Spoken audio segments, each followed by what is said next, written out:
I truly think it was meant for me to start my career in Pittsburgh. The worst thing you could do was be a hometown boy and fail. I had a lot of tradition here, and pressure to live up to. If it wasn't for the preparation I received in Pittsburgh, I don't think I would have been ready to be successful here at home. Having this gentleman right here as my first manager helped shape me into the player I became.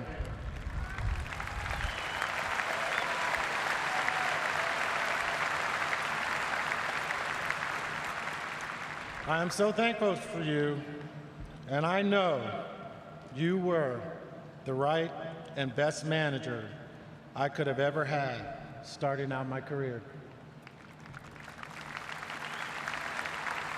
I would be remiss not to mention and thank Bill Verdon, the best outfield coach, who told me, "You don't have the best arm, nor the worst. But we're going to utilize your speed to make up for that." Thank you, Bill, for spending countless hours with me in the outfield. I got A-Golden gloves out of that, buddy. Thank you.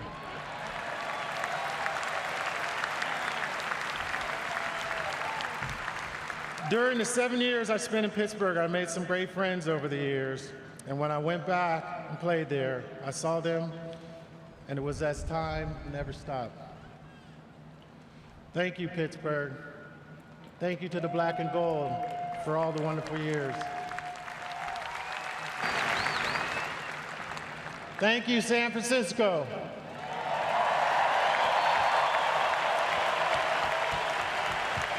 You are my family. And thank you for making all my dreams come true. Thank you.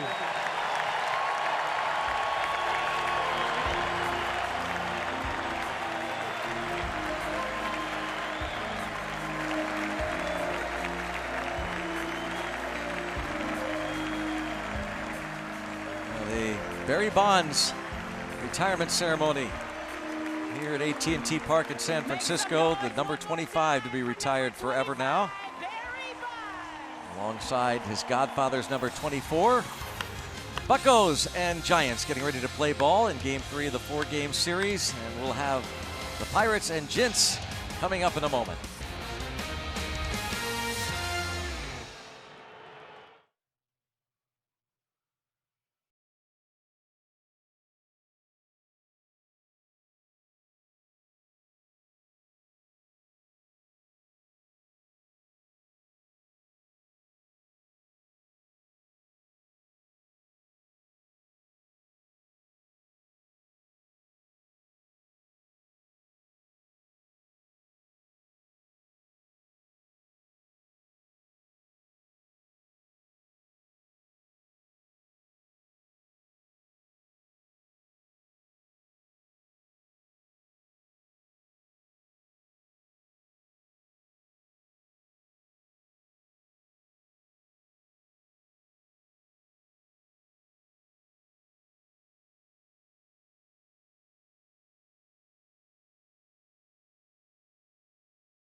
On AT Sportsnet is brought to you by the law firm of Bordas & Bordas. Bordas and Bordas, fighting for justice. Let's go Bucks! Barry Bonds took a ride around the track, signed some autographs, tossed some of the baseballs into the stands. Some of his children are in the car with him as wrapping up these ceremonies here at AT Park in San Francisco. Barry Bonds has agreed to join us at some point during our telecast. So we'll talk to Barry Bonds about what this moment means to him, and we'll check out our AT&T Achieving More 22 Major League seasons with the Pirates and the Giants, and all those big numbers. 7-time National League MVP, 8 Gold Gloves. You might have heard him just moments ago address the great Bill Verdon for helping him with those 8 Gold Gloves. It's a good quote there. You don't have the best arm in the world, but we're gonna make you run out there, and we're gonna get you some Gold Gloves. That's the one thing that he did. I mean, on turf at Three Rivers Stadium, I remember how many doubles down the third base line that he held the singles, because he got to the ball and he not only did he get to it quickly, he got rid of it quickly, and he always threw very accurately. I mean, he didn't have the strongest arm, but he was the quickest getting there, quickest getting rid of it, and was as accurate as anybody. I know there's some fans saying, well, what about 92? Yeah. And blah, blah, blah. You know, I mean, you know, he was kind of had momentum going towards left center when he threw it, and that's why the ball tailed. But he was incredible out there, and there was no better teacher, by the way, than Bill Verdon as far as an outfield instructor, and it was pretty classy for him to bring that up, because Bill Verdon was one of the best there was. And there was obviously a little bit of, I don't want to say sarcasm, but initially kind of a chuckle because of the incident that took place in spring training, which really, I think, set Jim Leyland on the course to being one of the great managers in Pirates and baseball history. Leyland put his foot down, as Clint Hurdle likes to say, when there was kind of a dust up there, some arguing going on between Bill Verdon and Barry Bonds. Yeah, that was interesting too. I mean, that was over a photographer. Barry's a personal photographer, and Bill Verdon obviously said his piece, and Barry didn't like it.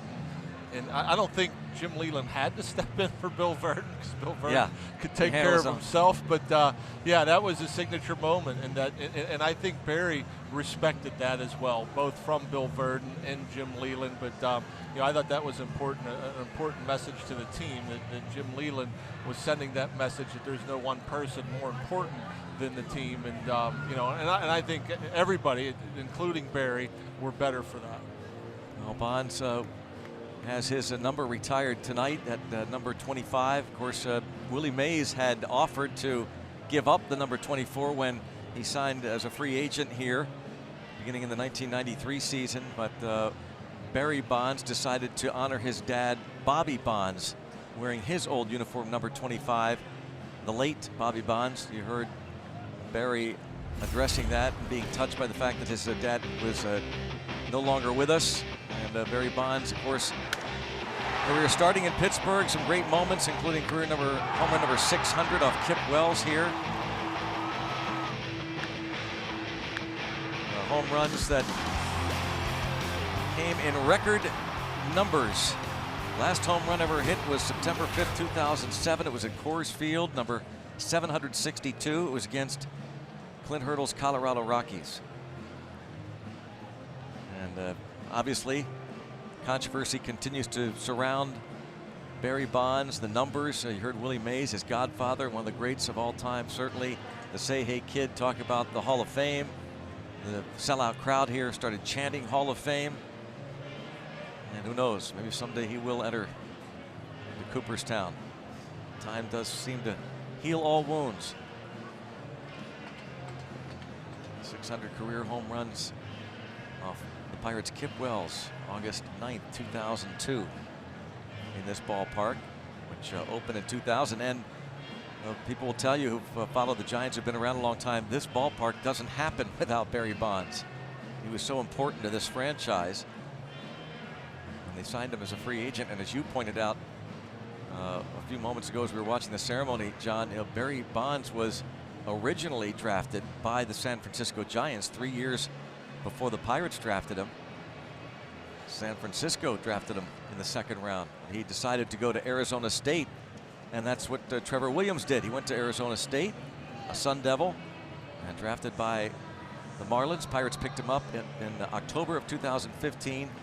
And the Pirates decided several days ago that they were going to give some of their starters, including Trevor Williams, an extra day off. They were cognizant of the fact that a lot of stress is involved at Coors Field in Denver for pitchers, so they decided to bring up Clay Holmes to pitch last night instead of Trevor Williams.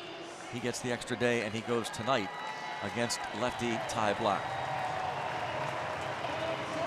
Ty Blach is actually on the mound now, getting ready. I'll tell you, Trevor Williams has been some kind of impressive his ceremony. Apparently, he's going to play left. Not quite done, yeah.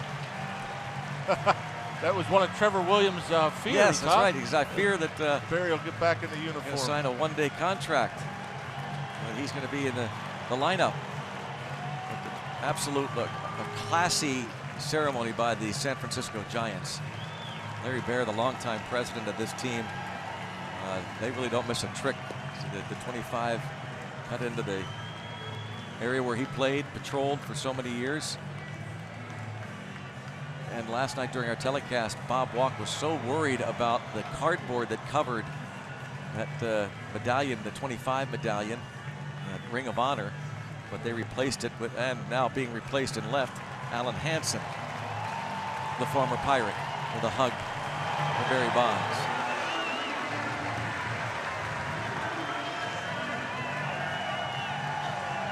Debuted May 30th, 1986 at Three River Stadium. And there it is.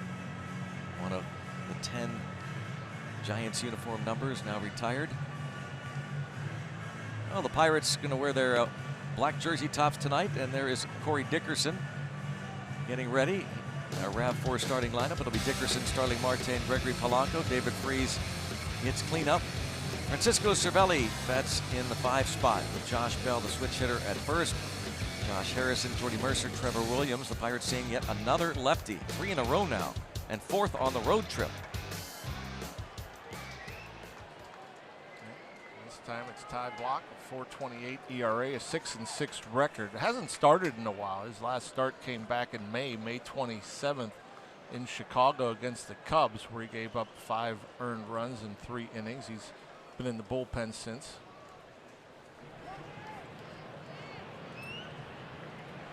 And Corey Dickerson.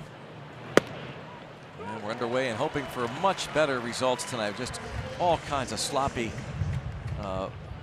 from the mound for the Pirates last night. Offensively, 17 hits, scored 10 runs. They collected 10 of those hits off the starter, Derek Holland, the lefty.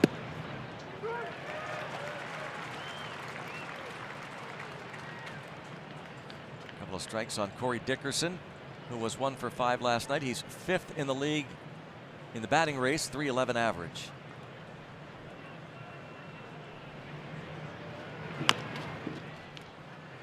And foul. As you'll see, neither one of these starting pitchers are very hard throwers. Blach averaging just under 90 miles per hour. Goes with a changeup and a curveball. Occasional slider. Trevor Williams getting ready for this start tonight. Dickerson, a strikeout victim, that fastball.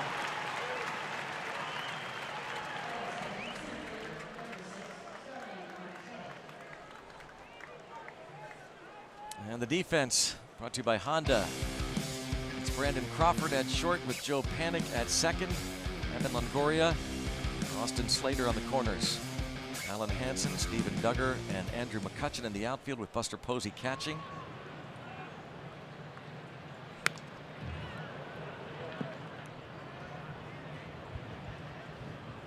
Starling Marte was hitless in 3 official at-bats last night, and then as the game appeared to be out of hand, he was given the remainder of the night off, though the Pirates fought back.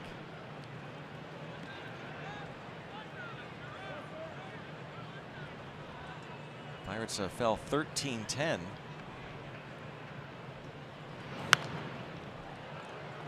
They were down 7-1 after 3 innings, 10-2 after 4 innings. And really came within a few feet of tying the ball game in the 8th inning when Josh Bell hit a drive to deep center field. Francisco Cervelli did his part with a grand slam in the 7th and an RBI single in the 8th.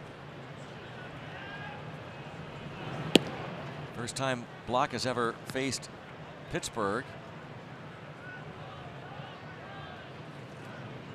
The 27-year-old from Denver, Colorado. Gets a chase out of Marte. A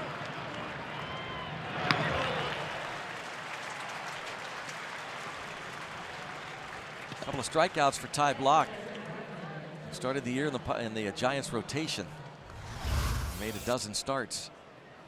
That looked like just a changeup that the bottom fell on him. Late movement down in the dirt. Does not typically strike out a bunch of batters, just 52. And now 95 and a third. No, 54 now and 95 and a third innings. Gregory Polanco didn't start last night. Got a late pinch hit appearance.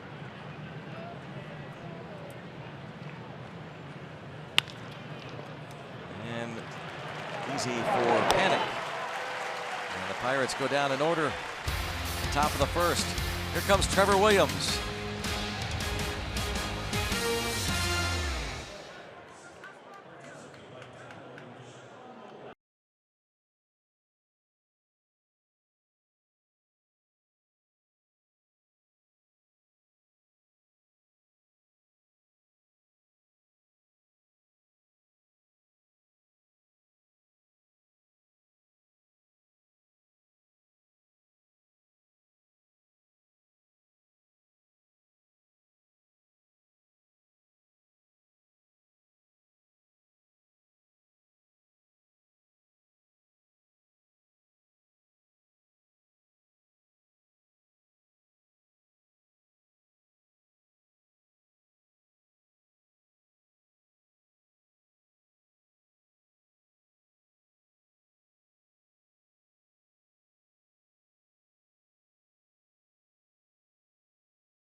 Francisco, 65 degrees at game time.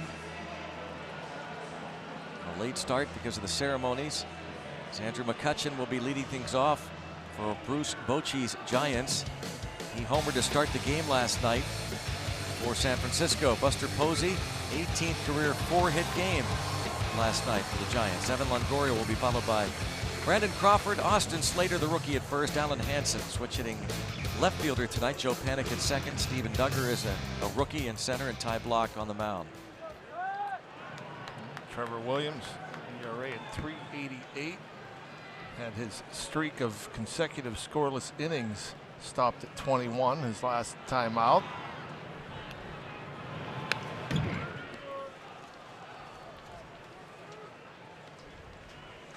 McCutchen ended up with 4 walks in last night's ball game after the home run in the first, his 13th of the year. He's in the top 10 in bases on balls now. And Polanco over, maybe. Oh, doesn't get there. Goes over the mound. Looks like he's upset with himself. I think he makes the play without the mound. You know, that's certainly a distraction when you're trying to run. As he was heading over there, he took a quick peek down. He knew it was coming up, and if it's flat, you don't have to kind of slow down as you get around that mound. You're just going full speed to the ball, but he yourself hurt going up and down a mound.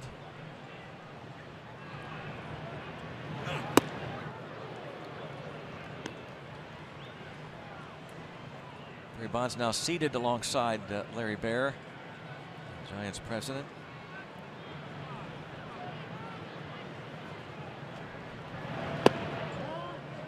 Oh, Cervelli wanted that one. 2-2 on McCutchen. .260 average this season with the Giants.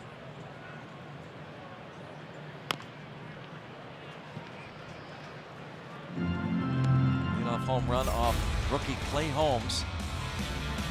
A hanger. How many times I've seen Andrew McCutchen hit a curveball out the other way.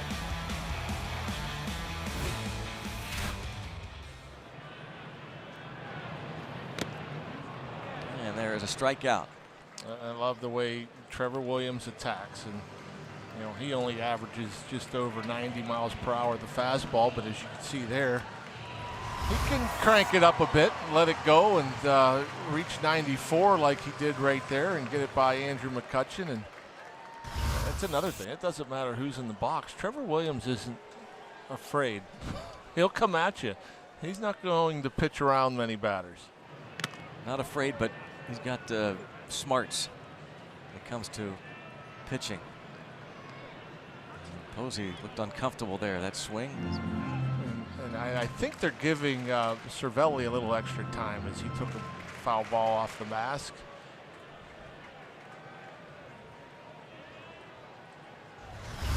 Obviously with the history with Cervelli and the concussions, that catches him right dead smack in the middle of that goalie-like mask.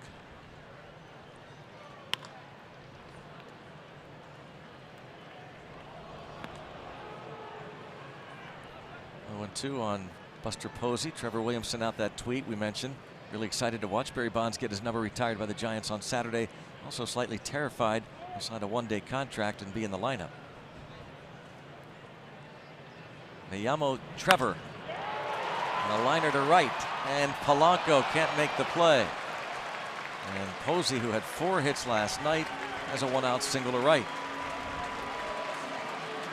That's a tough little play out there in right field. The couple of factors. It's a right-handed batter with like a slicing liner. You're looking up at the sun is setting over on that first base side. So as a right fielder, see Gregory has some flip down glasses. Didn't need them there. Almost came up with it.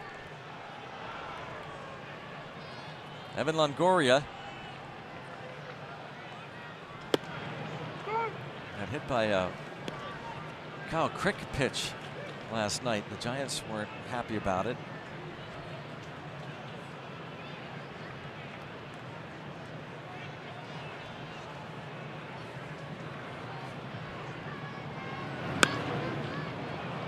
Pop up, Bell. Let it go. Could have. If you had somebody quick enough to holler at him, as Longoria didn't get anywhere near first base. In fact, didn't get out of the home plate dirt area. Josh Bell could have let that thing drop and would have had an easy double play.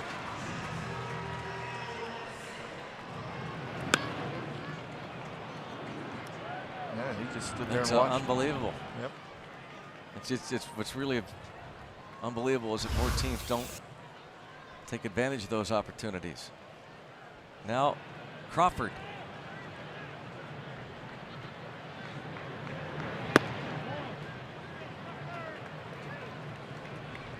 That was a close pitch. Yeah, pretty good pitch.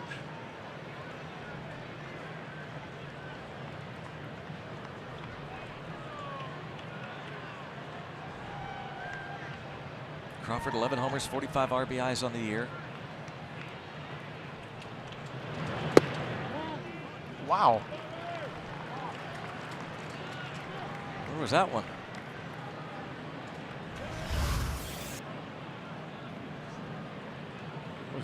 Not only on the corner, but on the plate. The rookie Shane Livensparker behind the plate. The other umpires, including the crew chief at third, Brian Honora. A long night for that veteran umpire behind the plate last night. 3 hours, 44 minutes, 23 runs, 33 hits combined in the game.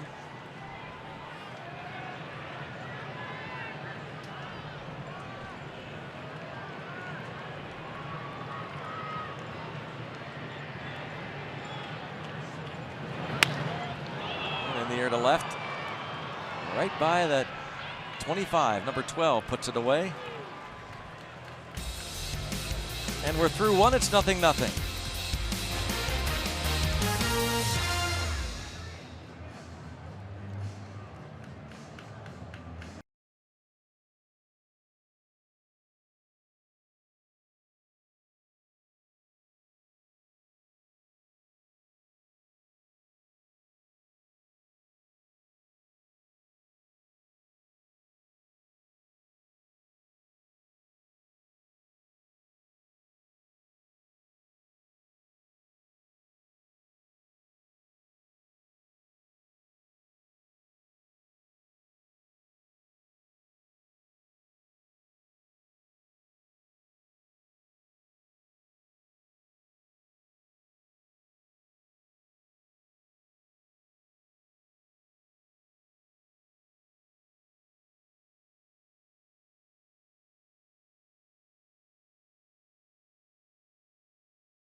Bay Area. A couple fantastic jerseys. We get a look at Barry Bonds tonight. He has his jersey retired, sitting with Giants president and CEO Larry Baer. I'm Robbie Ince-Mikowski. Well, I went around the Pirates clubhouse and got their reaction to watching Barry Bonds as youngsters. And I asked a Northern California guy, Jordan Luplow, what it was like watching him as a youngster. I think it's just unbelievable what he was able to do, especially, you know, taking batting practice here and seeing how the balls fly and how right field doesn't carry that well, especially at night. You know, the fog comes in, it gets cold, and what he was able to do at this level, Major League, it's unbelievable. You know, you have to wonder, Greg and Rock, when you look at guys like Jordan Luplow, younger guys, when Barry was in his prime, mashing balls into McCovey Cove, dreaming about being a Major League Baseball player, and here he is tonight watching Barry get his number retired as a Major League Baseball player. Pretty cool moment, I'm sure, for Jordan Luplow and the rest of that Bucko dugout. Yeah, especially I would think for, as Robbie talked to Jordan Luplow, a guy that grew up in the area, watching him, and David Freese is the third strikeout victim for Ty Block already. 4 batters into this ball game. Block making his 13th start, 34th appearance. Snuck a fastball, missed the location, tried to get it inside, left it out over the plate. Pitching a little backwards through slow changeup earlier in the at-bat. Perhaps David looking for that. 0-2.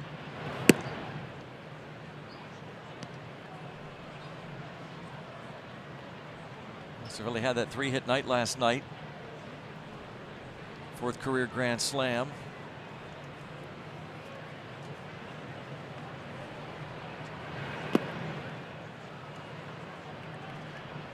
Career high 11 homers now for him. And a career high 48 RBIs.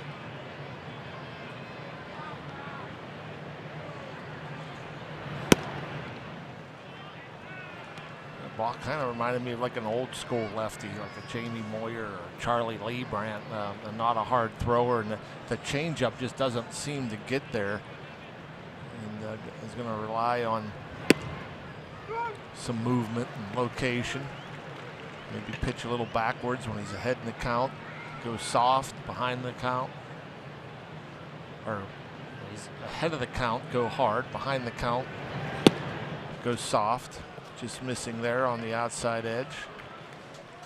1 out walk to Cervelli, whose career high has been set at 47.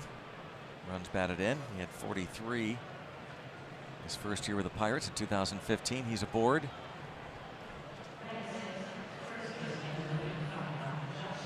Get that oven mitt on, and now Ty Block faces Josh Bell.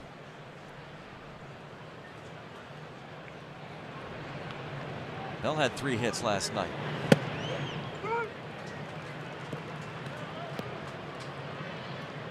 Homered the opening game of the series on Thursday.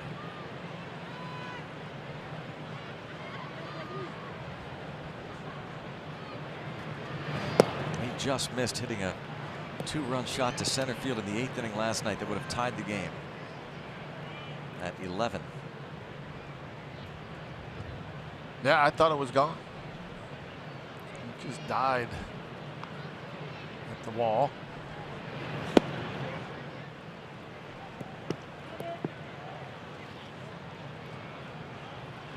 Certainly getting their swings in against lefties these days, the Pirates. Bell, the switch hitter, batting .290 now as a right-handed hitter. On a roller to Crawford. And the double play ends the Pirates' half of the second. It's 0-0 after 1.5 from San Francisco.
Nothing as we move to the bottom half of the second here in San Francisco. The Pirates going to continue this road trip to Minneapolis next week, and then they're home against the Cubs for a 4-game series. And Saturday night, game 3 of the series, 7:05 first pitch, post-game Zambelli fireworks show will be presented by Rivers Casino. There's an Irish Fest going on at Federal Street at the Jim Beam block party before the game, and includes live music, food trucks, and alumni autographs. Go to pirates.com/fireworks.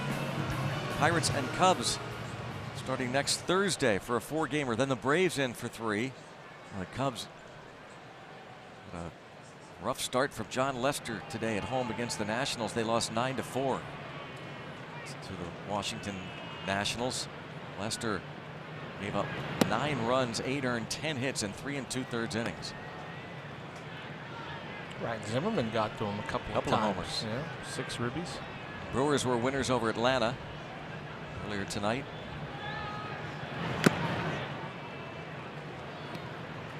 Austin Slater misses 1 ball and 1 strike. Slater had a couple of hits last night, 3 in the series.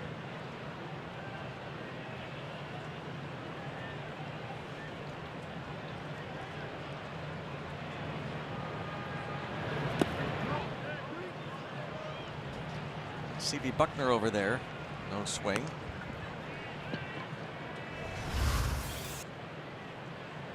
Yeah, he checked it.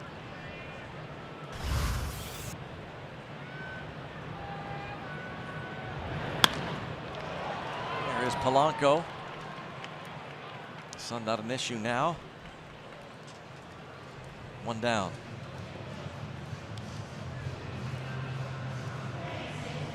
Trevor Williams had that string John talked about when we opened up the telecast. Still, he's only allowed a couple of runs in his last 23 innings of work. Had that streak of 21 consecutive scoreless innings come to an end his last start Monday at Coors Field.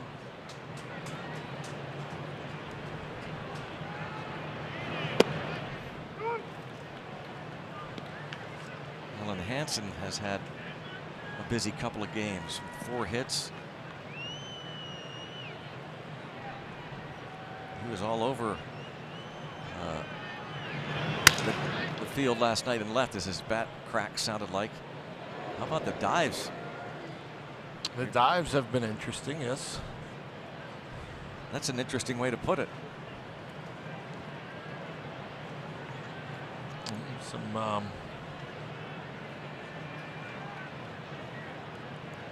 questionable dives in terms of whether or not he had to dive.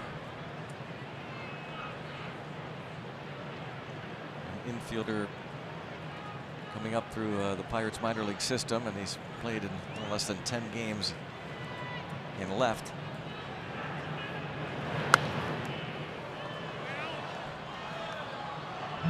Love the way Trevor Williams just all fastballs here to Hansen. Broke a bat already. We've seen him already throw the fastball up to 94 a couple of times. We've seen him throw the fastball as slow as 88 already. And 4-seam, 2-seam, up, down, in and out.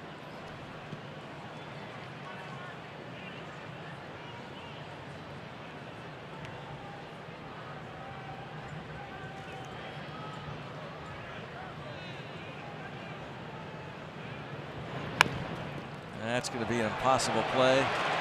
Swinging bunt hit for Hansen. His 5th hit of the series.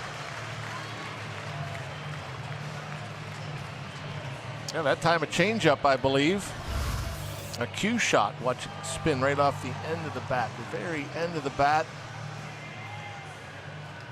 And you keep that fair as a left-handed batter and dribble it down the third base line. It's almost always a base hit.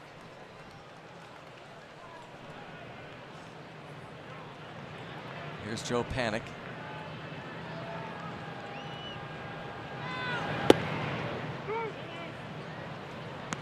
He had a couple of hits last night, 3 for 8 in this series. Panik missed about 50 games this season with a left thumb sprain. Also had a groin strain that kept him out, so on the DL a couple of times.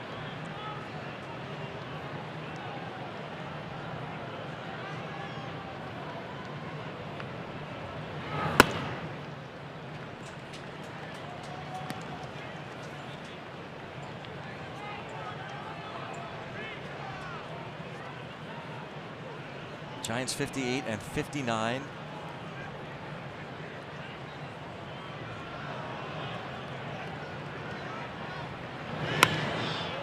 And into left, shallow. Shortstop out, Mercer. 2 away. Back to first, Hansen. As Panik is retired, it brings up Steven Duggar. Pirates are 8 back of the Cubs in the National League Central. This play started today before the Cubs lost. 5 back in the wild card race.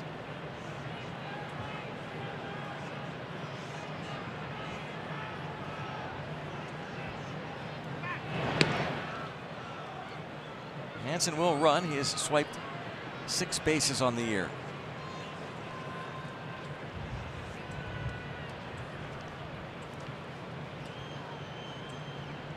6 out of 7.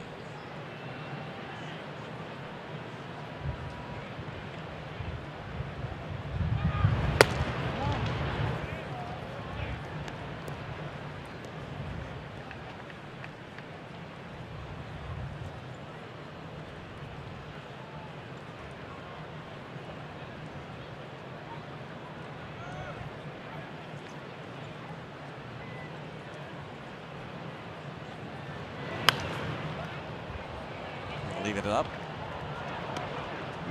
It's Duggar, outstanding defender in center field. Season began with Austin Jackson as their starting center fielder. Signed as a free agent, with Andrew McCutchen also signed as the free agent, playing right.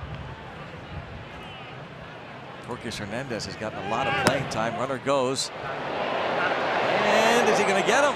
Yes, as the hand comes off.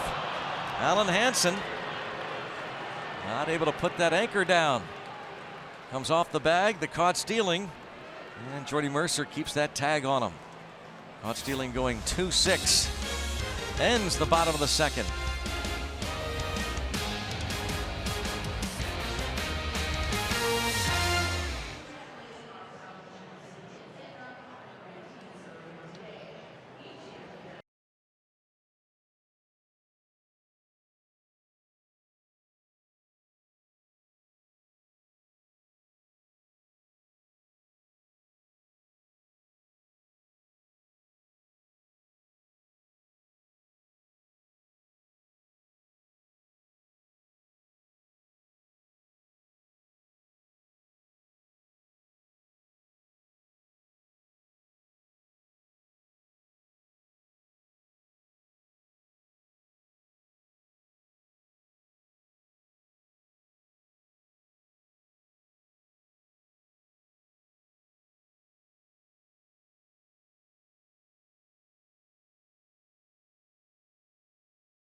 A big assist, even though it was Mercer's put out.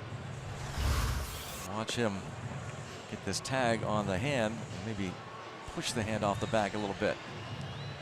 Yep, just enough of a nudge, but still a strong, accurate throw from Cervelli. A little bit to the third base side, but gets there quick enough. Cervelli not only swinging the bat extremely well, doing a good job of throwing out would-be base stealers. That's his 14th on the year.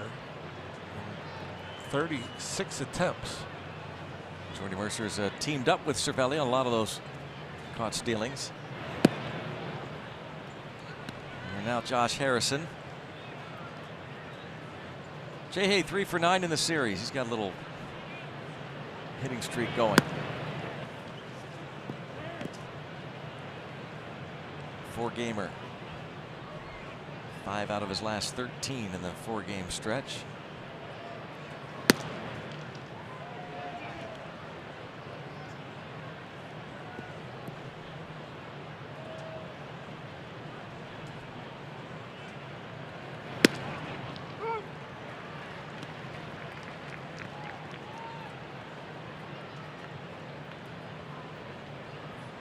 Danny Echeverria did not start last night, did homer later in the ball game.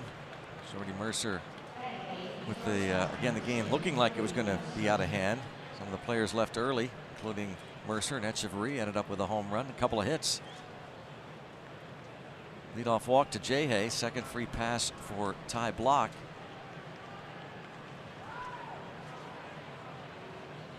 Mercer had an RBI double in his second at bat last night, singled in a run in his first AB.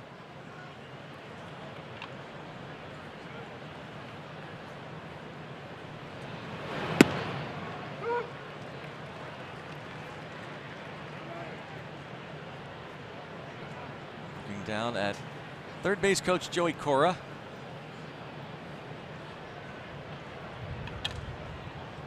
Mara Marti is the first base coach for the Pirates. And like this pitcher, a product of Creighton University in Omaha, Nebraska. Marti played in the big leagues for a while. Most famous alum out of Creighton, Bob Gibson. Did not know.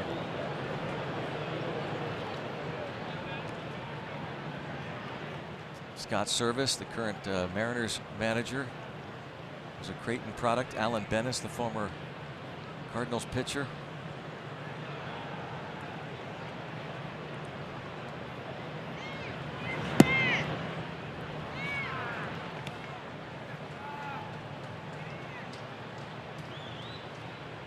Two balls and a strike.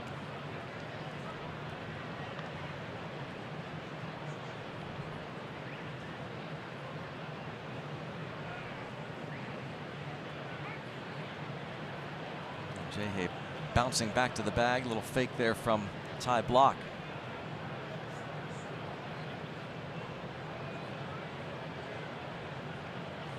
Block, a 5th round pick in 2012 by the Giants. Evens it up now to Mercer, 2-2.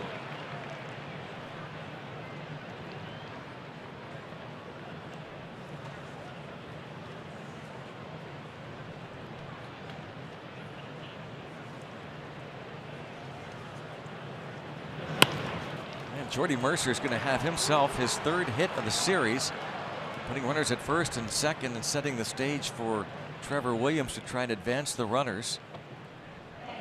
Let's go back to the studios. Paul Alexander and this game break.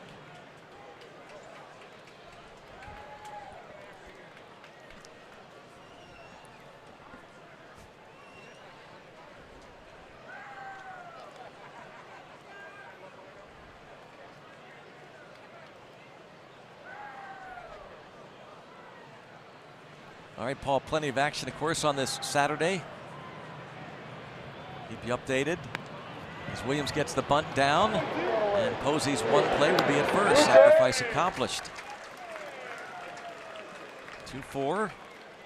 It's Harrison to third, Mercer to second. Nicely done. Great opportunity here now for Corey Dickerson to give the Bucks an early lead.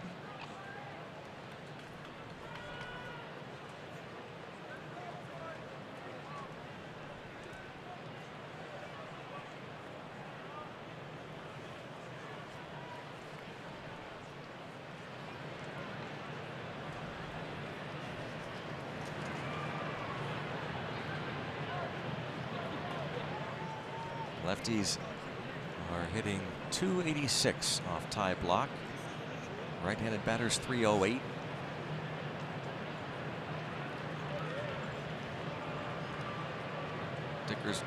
Dickerson's done a nice job with his approach against left-handed pitchers. Barrel League leaders stat in that regard. For Corey Dickerson, he's right up there. Left-handed hitters. Markakis at .326 leads the league. It's kind of wild, though, that all those guys 1 through 5 in the batting race, and a liner toward left center. This will get a run home. Dickerson gets a sacrifice fly, scoring Harrison, and the Pirates have a 1-0 lead.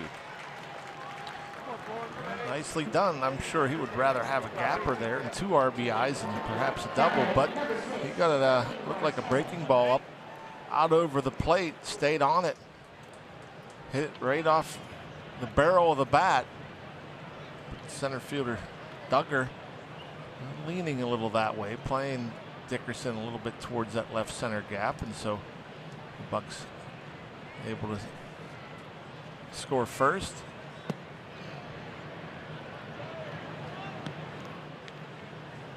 Starling Marte, a little bit of a slide here. He has just 4 hits and 23 at bats on this road trip, with 1 run batted in.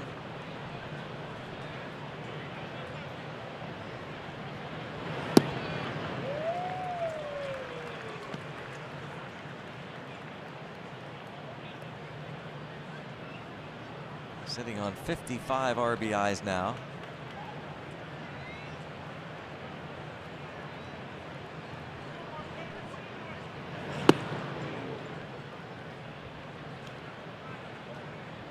Two-one count on Marte. Pirates and Giants will finish up the series tomorrow afternoon. You see the numbers pretty strong for Marte in these situations. Trying to get Mercer home with 2 outs. Perhaps guessing a bit. Marte thinking he was going to get a fastball, did not, was way out in front.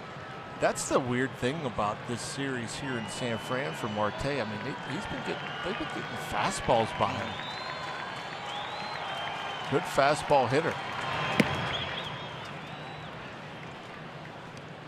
Why do you figure that is? I don't know if he's just not picking it up, but you know, we saw the other night that there was 3 fastballs at like 90 miles per hour up in the zone, and were by him. Ground ball sharply hit, knocked down at first base, and Slater going to keep it himself. Pirates get 1. They're on the board, and they're in the lead.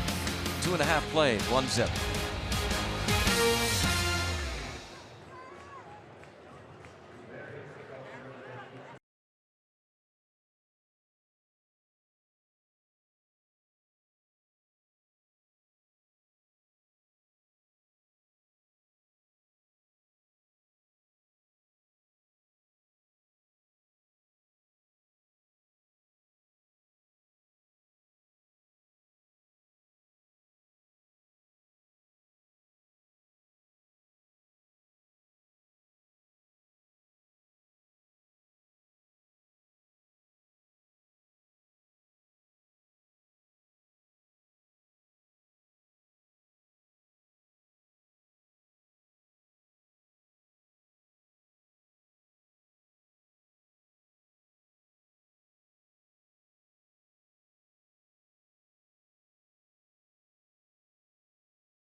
The Buccos lead the Giants 1-0, and on a night where Barry Bonds, number 25, was retired, and he's kind enough to join us. Barry, thanks so much. What does this moment mean in your career for you? I think what I said out there on my speech said it all. I don't think I can reiterate that one again. You know, I don't even think I could rewrite it again. I don't think anything. I think all the emotions of everything how I felt was pretty much in my speech. Well, what a ceremony. Man, they did it right. They did it really nice. Right. Yeah, they did it great. Well, it's cool that you were here, that the Pirates are here too. You got to check, obviously, Jim Leland came up and had some great, nice comments, and Bobby Bowe, and here you are, another former teammate, John Wayner. Bob walks in the radio booth, so it all fits, as Jim Leland said. It's a reunion. Pretty cool. It's a reunion. Yeah, very nice. Was that on purpose to do it when the Pirates were here, or do you know? It makes sense. Yeah, yeah, it does. Yeah. And I love the fact that you brought up Bill Verdon. Oh, yeah, that was the best outfield coach on the planet. By far. By far. He was the greatest. Barry, what do you have a one favorite Pirate memory? Oh, yeah. What one stands out?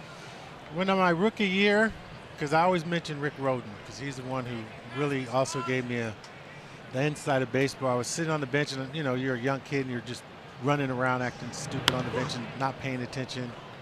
And Rick Rhoden said, Barry, if you pay more attention to the game, you probably see that this guy shows his changeup every time. I didn't even understand what he's talking about at the time. And I sat there and I looked, and I said, wow, I see it. And I got up to bat, and put the ball in his glove, and said, that's a changeup. And he threw it, and I hit out of the ballpark. And I've been thinking Bob Walker ever since that day. He actually got me into the knowledge a little bit about the game. It's, you know, pick up things, see things. You know, 1 minute he may step here, 1 minute he could step there. Look at the mistake. Find a break in that brick, and you will be successful. Ever since then, I've just been a student and more of a student of the game. You know, Bob has said that. John has said that. When we've asked about you as a teammate, they all say the same thing. First of all, you and Rock used to work out together in the winters, and John would say nobody, and it was mentioned during the ceremony, nobody worked out harder than Barry Bonds. The work ethic and the knowledge and wanting to be great at the game of baseball and knowing the game, a student. Like I said, my dad and Willie to look up to, so, and I had a lot of pressure. And, you know, Warren Sapp was cool. When my son was born, and that's what started, you know. And we were all young kids with no kids at that time. And then when my son was born, I was like, oh, crud, I have a responsibility. I better take this game a little serious. And, you know, I got with Warren Sapp at that time and said, you know what, in 1989, I said, I got a kid. I gotta get serious. I just can't go on ability anymore. I got to really take this serious. And from that day on, I started training, and I never stopped. And you stayed in Pittsburgh. I thought that was unique. During the snow, stayed running. Why'd you do that? Because I needed Warren. I needed to be in an environment that's going to get that out of me. I didn't need to go home and be around a bunch of people and other family members. I needed to be in that environment and suffer and deal with the cold and the snow, play racquetball, run up and through the hills. We used to run miles all the time and work out in that gym every single day.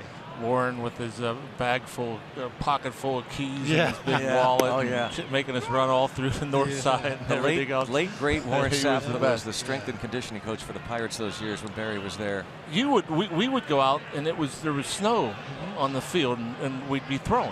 Right. I mean, you worked on your arm. I mean, oh my gosh, it was something else. And I'm a scrub, and you're there every day. I might have went 3 days a week, and you're in there, and it was amazing. I mean, the work ethic was pretty special. And one thing that you probably maybe or may not remember, you said to me one day, one winter, it might have been 89 or 90, you said, if the Pirates gave me a 10-year deal tomorrow, I'd sign it. Oh, yeah. You remember? I remember that. They offered me a lifetime contract for like $1 million a year.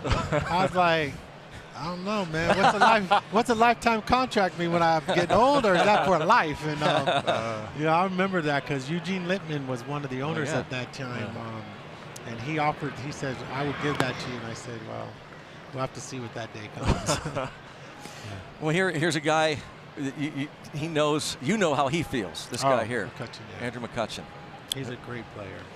Who ends up coming to San Francisco, as Barry Bonds did. Of course, you came home, so this really was a perfect fit. And we were just talking about it before you got here, Barry, that 3 years prior, and your godfather talked about this in a speech, the Giants had drafted you, but he talked about urging you to get that education at Arizona State, and it was the best thing in the world you could have done. Oh, yeah. But, you know, people understand, you know, when I made that statement that Pittsburgh was the best place for me to start my career, I really meant it. And Jim Lehman was the best manager for me at that time.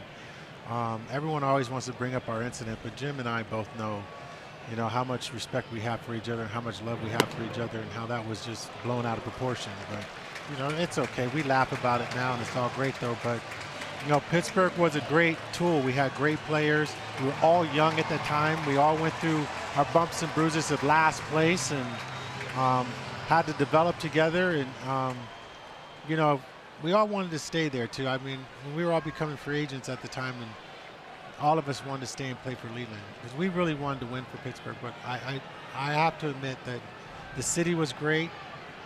Where I lived out there was great. The people were great. And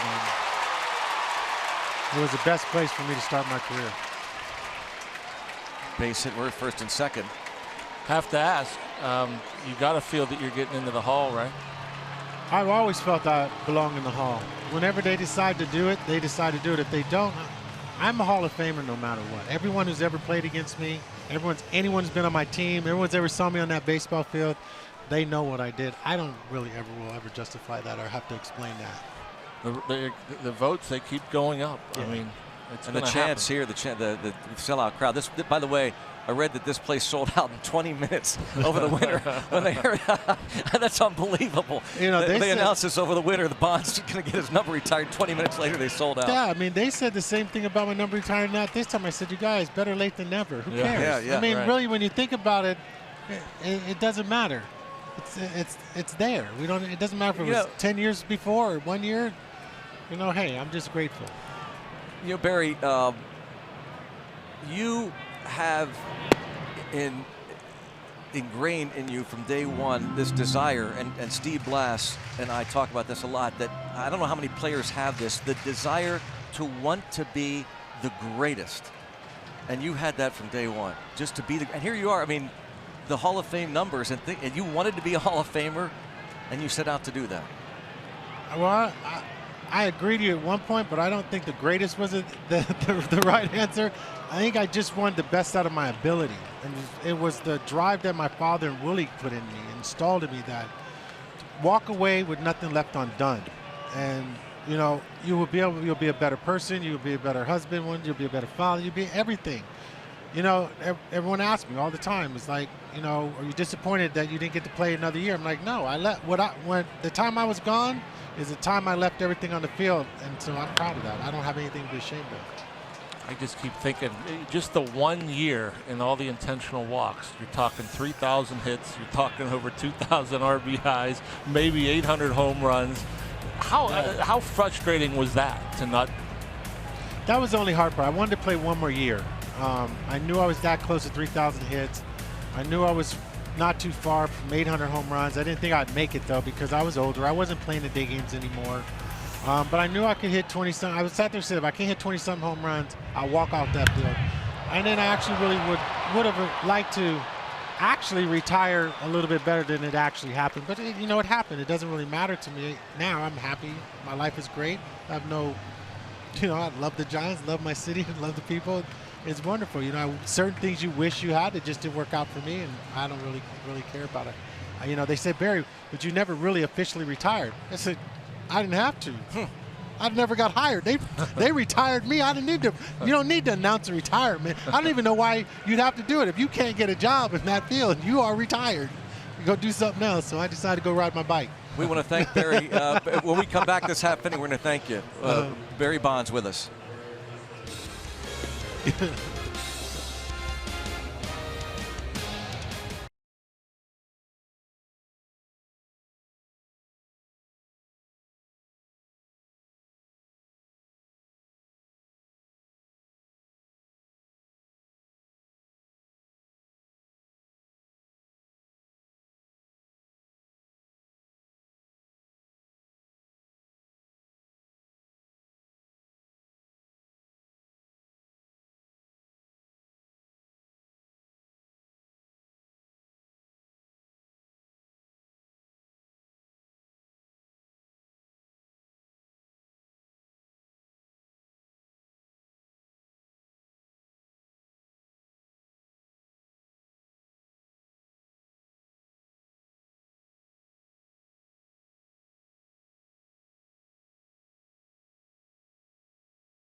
Crowd, and he is kind enough to join us here in this inning, and we're talking when he left about we wanted to get into your passion right now is biking, isn't it? Yeah. Working out every day and biking. I love it. There's Gregory Polanco with a bunt single, and then you're working for the Giants. You work alongside the president, Larry Baer. Yeah. And so you pay close attention to the Giants, yes. This team. In general, baseball continues to evolve and change, and some people think that they need to do something about the pace of play. Mm-hmm. How do you think the state of the game is right now? I just think they need to bring the whole game back. You don't ever see guys bunting. I mean, we just saw it just now, but you don't ever see the hit and run play that often. You never see the speedy guys run bases anymore. But I don't blame the players. The game has changed, and the players just adapt to what the game changes to and what the public's looking for. I think if the game changed a little bit more and teams said, you know, we need to bunt, move runners over, become complete hitters. I just don't think they're like super, super great hitters. They're that powerful hitters. There's guys that can hit the ball a ton and a long way out of the stadium, but I would like to not see guys strike out 200 times a year. That, to me, that just is disappointing. They're professionals. You're an elite athlete, and there's no reason for you striking out 200 times. We weren't allowed to. I'd be in the minor leagues if I struck out 200 times when I'm my era. Now, you were as a hitting coach last year. Now you see guys and they come up with that kind of approach to hit the ball out of the ballpark. So they make less contact. They swing and miss more. They don't want to hit the ball the other way or away from the shift. Do you think that's the way they're bred because that's where the money goes to the home run guys, or do you just think that they choose? Do you think they have the ability to use the whole field and to have better bat control and to put the ball in play more? I do. I think that's why they got to the major leagues to begin with. But since the game has changed and demanded the more of the home run thing, they have just changed with the game. These guys are great and talented athletes, and they can change to anything if you want them to. But if the game is saying you can hit 20 home runs and strike out 200 times and you're going to get paid $300 million, I'm going to hit 20 home runs, strike out 200 times, and get $300 million. It doesn't matter. It's not their fault. It's that this is what the public wants. It just changed, and you know I don't knock them for it. I think they're all great. There's a lot of great hitters in this game, guys, that I can see that can do a lot more in the game. But is that where the salary's going? You don't even have to hit 300 to make $180 million. Yeah, I had to win 7 Golden Gloves and 8 Golden Gloves, win 7 MVPs, and I didn't make $100 million. You don't even have to do that anymore. Now you were coaching Stan down in Miami. Now what do you think of him? Stan's a big, strong guy. He's a very quiet guy, but he loves the game. Stan has just never been a great contact hitter, but when he hits it, that ball is going to go out of the stadium. And I told him, we need to get you to be you need to be a great hitter. What do you want to be? In my career, I wanted to be a great hitter. You know, I had Tony Gwynn, Pete Rose watching, you know, Rod Carew during his, you know, all these great hitters. You know, I can remember Johnny Ray on our team. We used to love to watch him hit and things that he did. You know, I can bring up guys that you wouldn't even think of that were like, you know, Tommy Hurt, second base. Remember how great he was? Mm-hmm. Vonnie in Philly, left-handed hitter I always admired and watched. And these guys hit 300. These guys moved the ball. But my favorite one for the Pirates, and I tell everybody, my favorite hitter from the Pirates is Mike Levaria. And everybody's like, why do you like Spanky so much? Because when I first came up as a young ball player, I watched when Spanky came over in '87 with Andy Van Slyke and stuff, and I was like, I was hitting 240 or something that time, I think I was, and Spanky hit 301, I believe, that year. I said, this guy's about 5'4", as big as a house. I wonder how hard he has to work. And he's hitting 300. I come in here chiseled, and I'm hitting 240. I want to be like him. I'm like, I got to be embarrassed. Because if you stood the both of us next to each other and said, who's the athlete, they ain't going to pick him. But he's kicking my butt out here on the baseball field. And Mike LeVar at that time actually put a spark in me, he doesn't even know it, to become a better baseball player. Because I'm like, you ain't going to hit 300, and I ain't going to hit 300. That's the truth, and that's the God's truth. There's a little bit of everybody that created my career, and I took a little bit from everybody's parts to be a better ball player. Now, as a hitter, to me, I felt that you were so short and quick. You were afforded more time to react and recognize speed and spin. Was there more to it than that? When you went in the batter's box, was it just see the ball and react? No, there's a catcher behind home plate. That's why he's there. And that doesn't matter if you throw 100 miles an hour, 200 miles an hour. That guy catches it really easy. The only thing I did was change the object. If he threw the ball to me 100 miles an hour, I'd just stick my hand up, catch it, and throw it back to him. And so all I did was created that bat as the extension to my hand, and then just repetitively did the same drills. I take batting practice a little bit different than most people. And I try to tell these to these kids that I work with now, and I say, you know what? You have a guy And even the Major League Baseball players, I tell them, you have a guy that throws you batting practice every single day, and he only throws about 69 miles an hour, and you know what's coming. By the way, look at this. Josh Bell with a 3-run homer. Talking to Barry Bonds about hitting. He sees Bell hit a 3-run shot. Number 8. And I told him, you can't even hit a home run off of that dude every single time, and you know what's coming. I perfected batting practice because if I couldn't move the ball wherever I wanted to a man that's going to tell me he's going to throw the ball straight every single time and work on my drills to get better, then I'm not going to be one of the best baseball players. And I always throw that practice is where it starts, and that's what makes you better. If you can't perfect practice, you ain't going to be that good. I remember you and Terry Collins. Oh, yeah. I in owned BP. him. And I remember the Astrodome, and you were calling shots the other way. Yeah. Nobody hit the ball out the other way. It was remarkable. Yeah. And you guys had a little bet going every day. Yeah. It was ridiculous. Yeah. I couldn't pull it out to left, and you're flicking it every other pitch into the seats the other way. I just love the challenge, and I wanted them to throw it hard. I wanted my batting practice. I've always wanted to be real, that I've seen something so many times that I've been able to master that I've seen it 1,000 times over and over again that I can master. Do you have a second favorite team? In baseball? Yeah.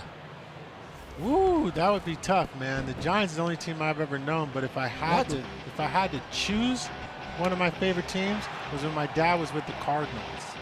I was kind of throwing you softball. You're trying to say the Pirates, though, but the Pirates wasn't my favorite. It's all about growing up. The Pirates was the best team that I got drafted by because my dad thought I was crazy. He's like, why are you so excited going to the Pirates? I said, because they're in last place. That means I may not be in the minor leagues that long. That's a good call. You see what I mean? Yeah. And they were getting rid of players at that time. Yeah. And they were going in a new direction at that time. Yeah. And so I was like, this could be my chance to get down to stay in the minor leagues. But Ed Ott was my manager when I was down in A-ball, and I'll tell you the story. He asked, he called me in the office, to tell me the rules that, that he expected out of me. Be on time, wasn't many rules, it was just be on time. He said, "You have any questions, kid?" And I said, "Yeah, I got one. How do you get out of the minor leagues?" That man never said one word to me. He got up, he went into my locker, he got my bat and my glove, and he threw it at me. He said, "There you go, kid." I said, "I can do that." Well, your other, Tommy Sant, is also here. He, Yeah. he flew in just to see you, your manager at Hawaii. Yeah.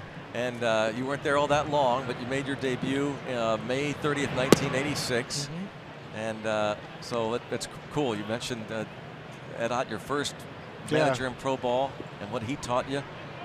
Tommy Sant, he got me to the major leagues though, because he accepted me. Ed Ott called Tommy Sant to take me to winter ball because in '85 you weren't allowed as an A-ball player to go to winter ball. You had to be AA or AAA hired to go to winter ball at that time. And Ed Ott was the one who called Tommy Sant and said, "I got this kid who can play. You should take him to winter ball."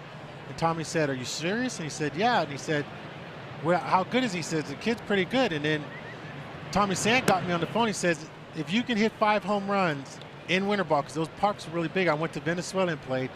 And he goes, and I played for the Magallanes. And he said, "If you hit 5 home runs, I'll take you with me to AAA." And I knew he was probably kidding or joking. I had 8 home runs in a couple of weeks. And he said, you got to hit 5. Okay, I'll hit 8. and he sent me home. Hey, we really do appreciate it. Thank Congratulations. You, hey, great to see you again, buddy. Always, man. We've always been good friends, man.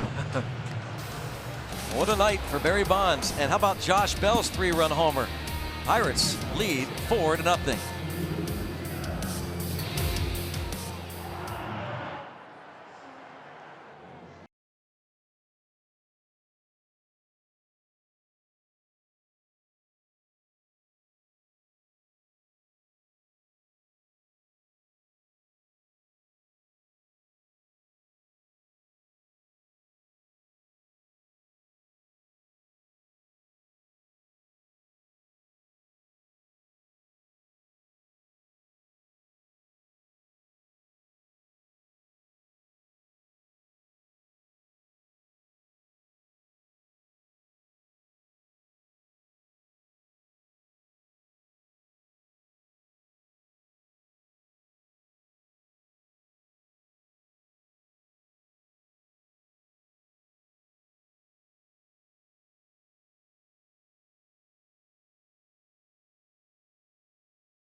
Time for the Toyota all-wheel drive RAV4th inning. Toyota, what drives you? Well, the Pirates lead 4-0. And the home run by Josh Bell, the 3-run shot. Bell is having quite a series. He homered his first at bat on Thursday night, and the Pirates offense picking up right where it left off last night. Great to see. And Trevor Williams doing the job so far as we move now to the bottom of the 4th.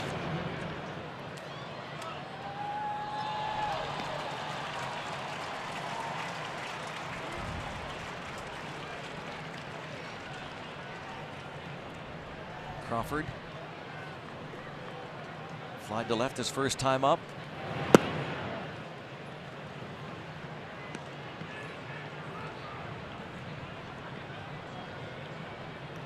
Always nice to be out there with a nice lead. That big 3-run homer, Trevor Williams.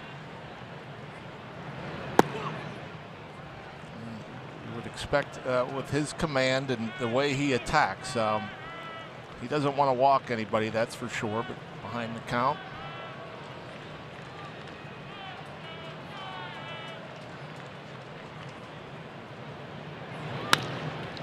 Crawford on a 3-1 pitch bounces to Harrison. 1 away. Well, Elias Diaz is now catching. That's not good. Cervelli, you remember, showed you this. Got his cage rattled a bit. Yeah, you hope it's just precautionary. It's such a scary thing. It just keeps happening, and it's going to continue to happen as a catcher.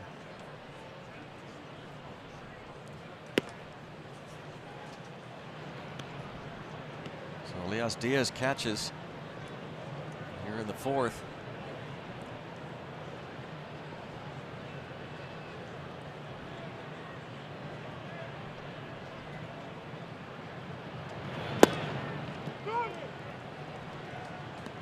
Couple of strikes on Slater.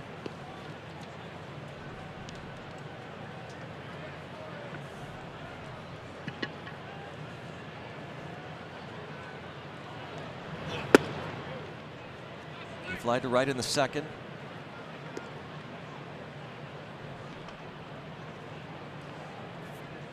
Well, again, we do thank Barry Bonds for stopping in. One thing you guys have said, you and Bob, over the years about Bonds, say what you will about him, but when he says he's going to do something, a lot of times over his career, and I've not been shy about saying it, he's rubbed people the wrong way, to be kind, and most times he will say no.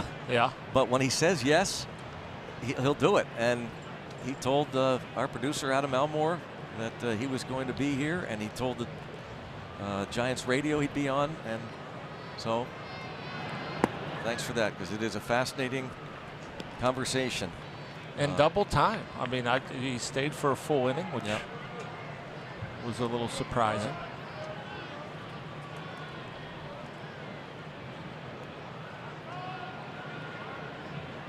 And it is, all the controversy aside, it is incredible to sit and talk to one of the greatest hitters in the history of the game. To a degree, it's like when you hear people talk about what their conversations were like with Ted Williams or a Tony Gwynn. It's just fascinating to hear that. I mean, just as he talked about hitting 100 miles an hour, just like the catcher just catches the ball, and I use the bat as an extension of my arm. It's crazy, because I've asked him that question a few different times, and it's like, hitting's not an easy thing to do. It's incredibly difficult. This guy was getting maybe a pitch or two to hit per game, maybe. And when he'd get the pitch or two to hit, he'd hit it, and hit it hard, and sometimes out of the park. I mean, it's incredible. And so to me, it's different than everybody else. Yeah. The talent, the ability, and the focus and the work. And yeah, I still believe he saw things differently than the average hitter, the average major league hitter. Those were Clint Hurdle's words today in the media scrum when they asked about it, that to your point that Bonds had the best balance every single pitch of anybody he's ever seen. And yeah, there were times when he'd be intentionally walked 3 times out of 4, and maybe the one time where it wasn't going to kill you if you pitched to him. If you did, and he gets 1 pitch a night, he would crush it. Yeah, that's a unique talent to be that short and quick for one, that powerful. And obviously later in his career he hit a bunch of homers. I mean, he was a guy that only won the batting title, twice? It wasn't like he was up there trying to hit 40 or 50. I mean, I think he was probably just as concerned with hitting 300. Here's a look at the lead man as Hansen bounces to second, 2 outs. I'm going to talk about, short and quick. How about August 12th, 1991, 11th inning, down 3-2. Lee Smith of the Cardinals gives up this walk-off to Barry Bonds, who had homered in the 7th inning off Jose De Leon that night in one of the iconic shots in the history of Barry Bonds' career. Yeah, that was a big series. The next night, Curtis Wilkerson hit a grand slam walk-off for the Pirates against Lee Smith. Huh, the very next night. Yeah. And Lee Smith was just big and dominant, just threw the ball past people. Well, there was another thing he told me back in the early 90s, Barry, about, he never he kept small samples. And I didn't think to ask him when he was here, but he said he broke everything down to 10. He wanted to hit 300, so after every 10 at bats, all he cared about was going 3 for 10, and then he'd start over, and then he'd strive to be 3 for 10 again, and I don't know if he continued that throughout his career here in San Francisco, but I mean, he simplified it. I can't worry about what I did the last week. I'm just going to worry about what I've done in these 10 at bats. I guess that's what I meant when I said how he wanted to be great, and he said, yeah, I wanted to get the best of my ability. Well, he did. He wanted to be as great as he possibly could be. And fly ball to pretty deep right. Polanco is back, and with enough room, Panic flies to deep right. No panic from Williams or Polanco, as the Pirates have a 4-0 lead here in San Francisco, heading to the 5th.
Pirates cap. Jay Howell is the new vice president and general manager at KDK TV2 and Pittsburgh CW. Started in July, came from a CBS affiliate in Sacramento. A Pittsburgh native, he attended CMU, worked 10 years at WTOV in Steubenville. His dad, John, was a longtime general manager at WPXI from 1984 to 2001. So Jay Howell is here, welcoming Jay Howe back to Pittsburgh, and Gorkis Hernandez takes over in left. Alan Hansen is now at second, and the new pitcher is Casey Kelly. I figured that Block would be on a pitch count, so Kelly with a 10-9 record, a 4.78 ERA down in the minor leagues. Trevor Williams going to tap out to Longoria.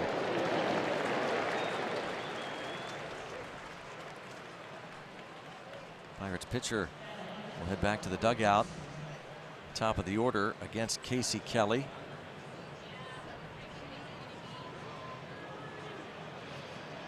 His dad, Pat Kelly, interim bench coach for the Cincinnati Reds. He was signed as a minor league free agent end of July last year. Sarasota native, Sarasota, Florida. Casey Kelly, one-time top draft pick of the Red Sox a few years ago.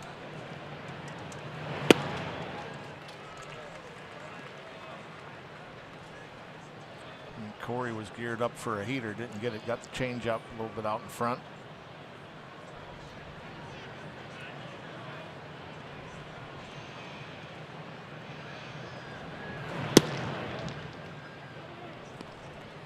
On a strike on Corey Dickerson, settling a big birthday wish to a great Pirates fan who is now living in St. Louis, originally from Natrona Heights. And we wish Bill Rovnan a very happy birthday. Rover, as he's known. This ball hit to left pretty deep. Hernandez back and at the wall.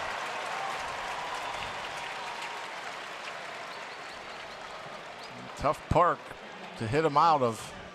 Dickerson thought he hit it hard enough. And the darker it gets, the later in the day it gets, the less the ball carries, and maybe a couple of feet to spare. But I think Corey thought he had a homer. That's frustrating when you hit a ball that well. Crawford deep short, and Pirates are retired in order. At the halfway mark, the Buccos are up 4-0. We head to the bottom of the fifth here by the Bay.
On AT&T Sportsnet is brought to you by Barrel Automotive. We'll beat anybody's price. Find out more at barrel.com. And by Allegheny Health Network, official medical provider of the Pittsburgh Pirates and fans like you. Let's go Bucks! It is 4-0 Pirates. This is the third game of this four-game series. Pirates winning the opener and fell to the Giants last night 13-10. Here's Trevor Williams now facing Steven Duggar. Gorkis Hernandez took over in double switch in left field. He's in the pitcher spot, the order on deck.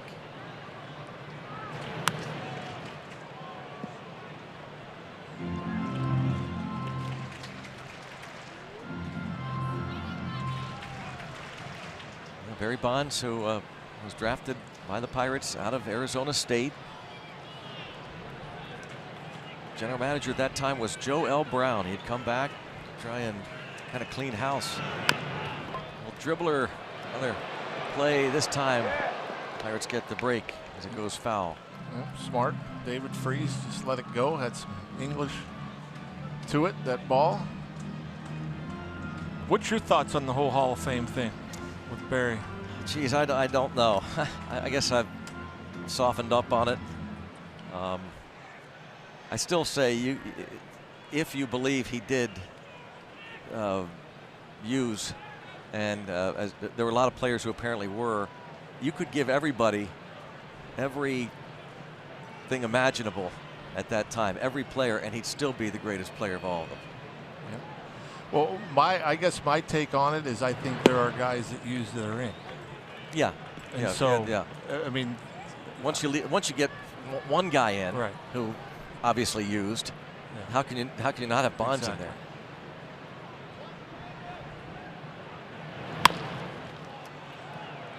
And for that matter, Clemens. Yeah. One away, and it brings up Gorkas Hernandez with the Pirates up 4-0. Pirates and Cubs will meet on Thursday night. It's the start of a 4-game series, and a week from tomorrow is a Kids Sunday at PNC Park, 1:35. Kids 14 and younger get a WB Mason collectible truck. Every Sunday includes the #1 Cochran Family Fun Zone before the game on Federal Street, and after the game, kids can run the bases thanks to Rivendell. Pirates.com/kidsdays for tickets. Remember, that's a 7-game homestand. 4 with the Cubs, 3 with the Braves. Gorkas Hernandez.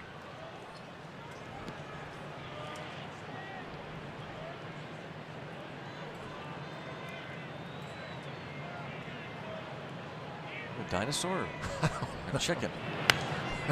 Well, chicken they used to hang up in I thought it was a frog. In the outfield, they used to hang up those chickens for every time somebody walked Bonds intentionally.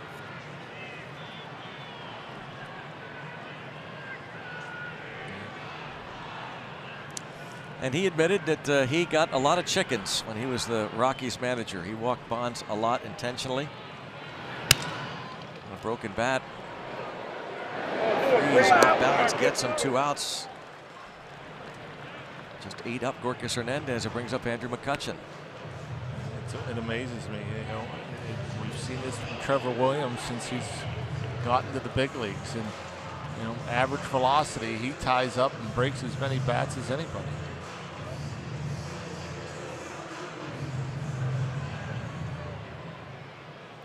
Again, drafted in the 2nd round out of Arizona State 5 years ago by the Marlins. Pirates traded for him October of 2015. He's looking to win his 10th game of the year.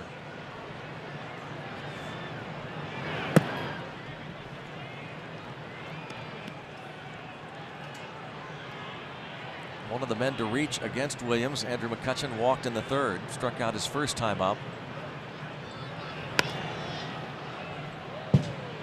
McCutchen, we touched on this last night, when he got to the big leagues was hoping to wear number 24. Of course, that was the number Bonds wore. A lot of players of McCutchen's generation were big Ken Griffey Jr. fans. But when he got to the big leagues, Pirates left-handed pitcher Tom Gorzolani was wearing number 24. Oh. So McCutchen got 22. There's a Pirate Bonds jersey.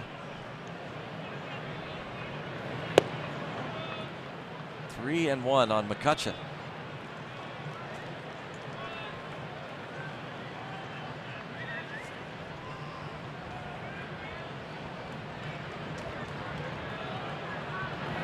No surprise. I'm not surprised. I mean, I was actually a little surprised that he walked Andrew back in the 3rd. I don't think he was pitching around him.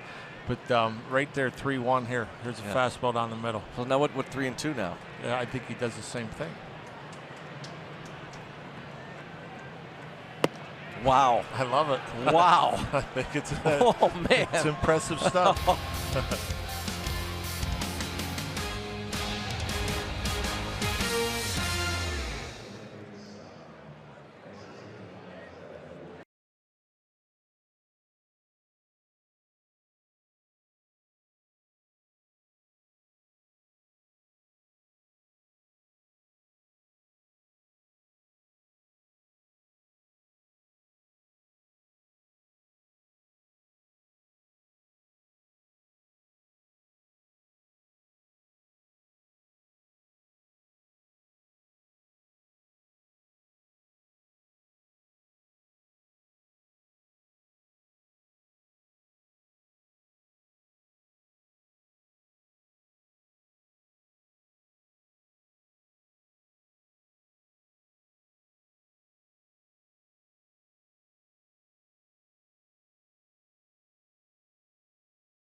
Pirates leading it over the Giants.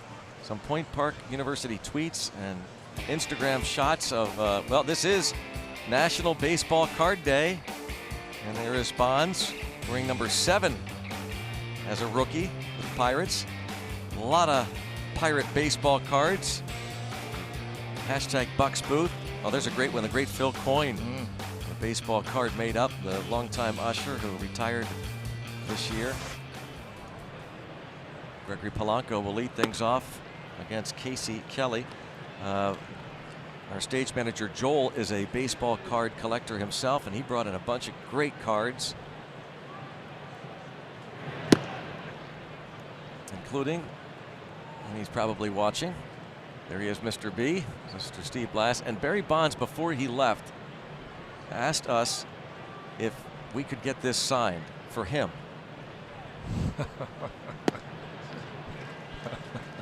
So Barry will have John do that for you. Yeah, well, what do you think? I don't know. We'll see. I don't know if I'll sign that for Barry or not.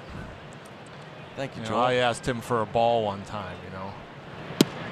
Did you collect baseball cards as a kid? I didn't. You know what's interesting about that, though, is after Barry left and signed with San Francisco, so he obviously had a lot of fan mail left at Three River Stadium that got thrown in a garbage bin. And so, you know, there were some minor leaguers. I don't remember who was all working out there that winter, but there were some guys that were tearing through that stuff, opening up the letters and taking the cards and everything else like that. And that rookie card that we just saw up there with his number 7, I mean, that got to be worth a heck of a lot of money. And so I took a few of them and I gave them to a friend of mine who actually just texted me, Tommy Myers, and I gave him some of those cards. And so now, just so we're clear, that these were letters that had already been opened and the cards had kind of been strewn around in the bin. Yes, there was a bunch of cards. So your buddy picked up some back in '92. Yeah. So the winter in '92, there was a lot of Barry card. I'm sure there's a lot of valuable cards left in the trash bin.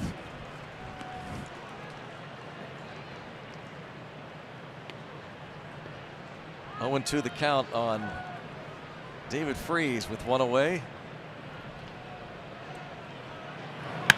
Well, Bonds was talking about when he was here how players just don't bunt. Well, Polanco's bunt, you know, against that shift, that's a couple times he's done that in the last month or so. That started the 4th inning. And David Freese fouled it with a bunt single of his own, well, a swinging bunt. But Polanco dropped down the bunt toward Evan Longoria. And then Freeze reached on the infield hit. Francisco Cervelli was in this spot of the order. He left in the 4th. And now it's Elias Diaz with his first at bat. And then Josh Bell followed with the home run.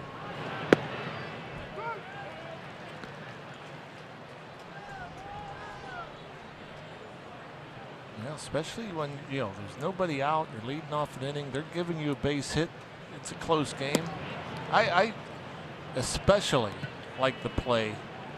Like, for instance, we're heading into the last 4 innings here.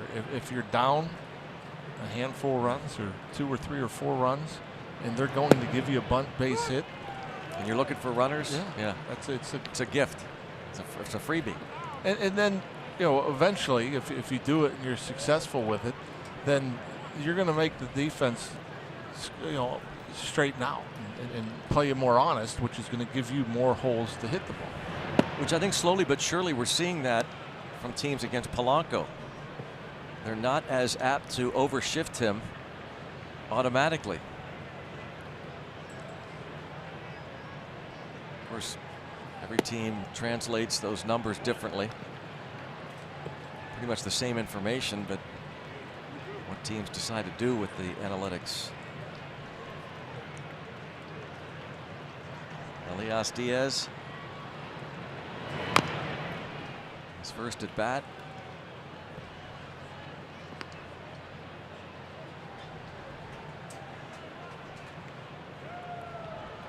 Pirates trying to bounce back from that disappointing loss last night.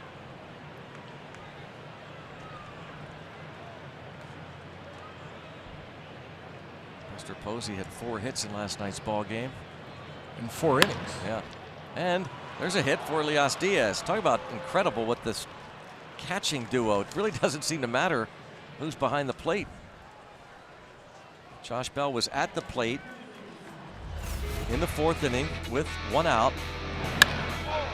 StatCast AI, powered by AWS, gives you the exit velocity at 99 miles an hour, 377 feet. Josh Bell, home run number 8. And he homers for a 2nd time in this series as a right-handed batter. Now he switches over. That goes to show you, Josh Bell doesn't have to get it all to get it out. Under 100 miles an hour. We've seen him hit several balls well over 100 miles per hour.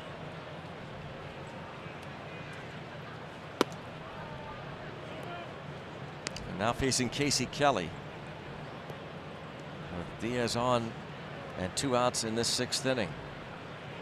Kelly relieves Ty Block, who gave up 4 runs, 4 hits, a couple of walks, 5 strikeouts, and the home run to Bell in his 4 innings.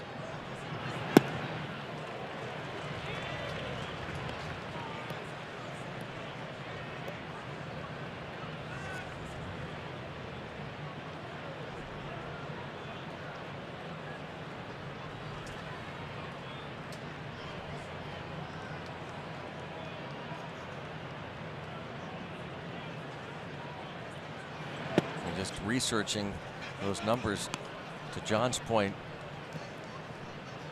Josh Bell has the top 5 exit velocities this season on the Pirates team.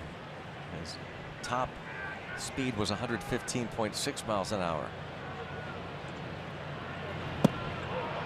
Chases, and the first strikeout for Kelly. Pirates leave 1, but they're up 4. Head to the bottom of the 6th.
Sportsnet is brought to you by the Chevy Silverado and your Western PA Chevy dealers.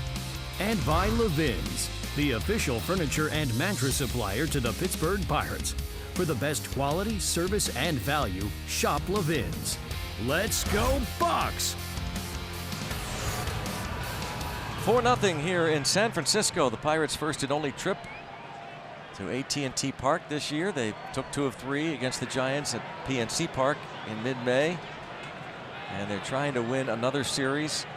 They took 2 of 3 in Denver to start this road trip.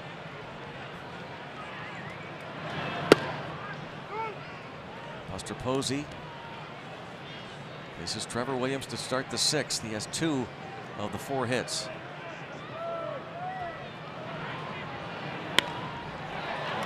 Shallow center. And Marte using that great speed. Yeah, I thought that was going to drop in there. Looked a little off the end of the bat. Good jump. Brings up Evan Longoria. Still no word yet on the condition of Francisco Cervelli, as this ball was fouled off the mask in the 1st inning, and he's removed from the game for precautionary measures. Elias Diaz came on to catch in the 4th, so hopefully he's just out of there. They catch it in time.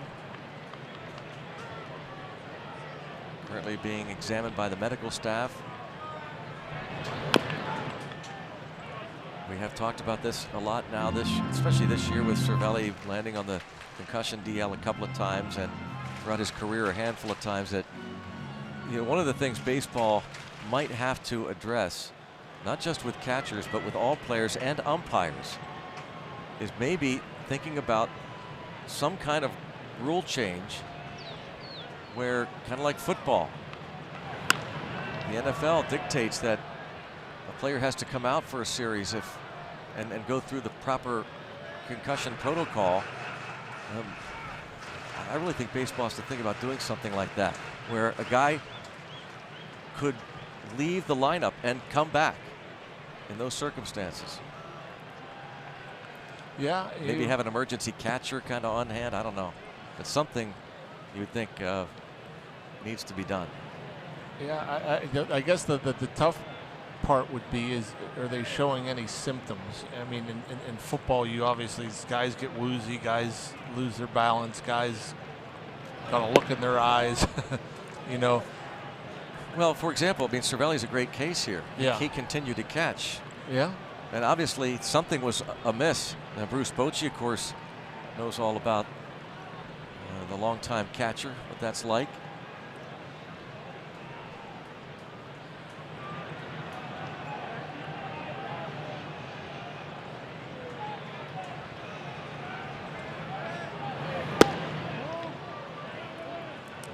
Two now on Evan Longoria, assistant trainer for the Pirates. Ben Potenziano spent a number of years here in San Francisco with the Giants. He assists Brian Housen now on the Pirates. And Longoria just reaches out and rolls it into center field.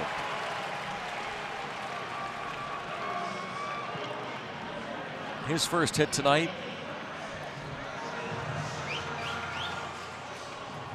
Nissan Road ahead for the Pirates. This road trip rolls on Sunday. Our coverage starts at 3:30 with Joe Musgrove on the hill against Derek Rodriguez, son of the former Ivan Rodriguez, the former catcher for a longtime Texas Rangers backstop. He'll be on the mound having a fine rookie year. He'll be again posed by Joe Musgrove, who, like Trevor Williams, got an extra day of rest. Brandon Crawford hitting cleanup, has flied out and bounced out. Pirates going to get their bullpen working.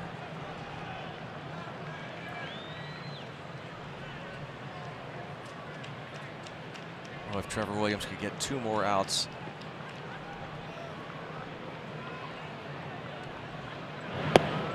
So big, falls behind 2-0.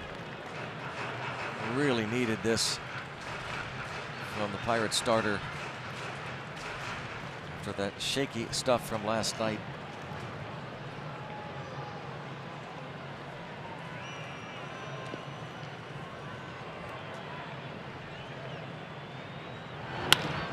Bouncing ball, backhand, 1 and 2. Nifty play. Jay Hay to Mercer to Bell. There are 6 more shutout innings for Trevor Williams. A twin killing. Goose eggs through 6.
Seventh. Josh Harrison started that double play moments ago. Faces Casey Kelly. Jay Hay has walked and struck out. He scored the first run as he led off the third with a walk against Ty Block.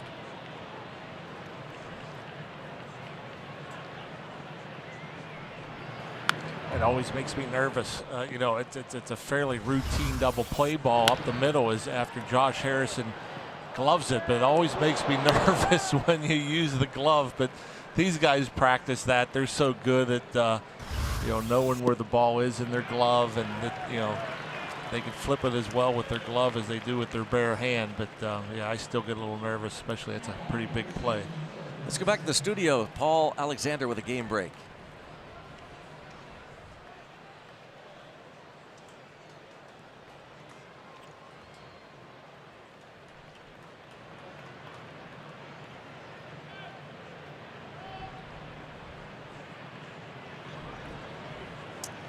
All right, that certainly impacts the wild card standings as well, Paul, as the Rockies started 3.5 back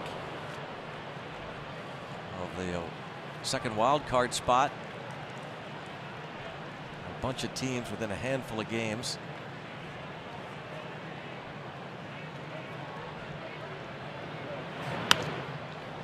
That's popped up and looks like playable for Slater. Strikeout and a foul out beginning this 7th inning. Mercer is retired.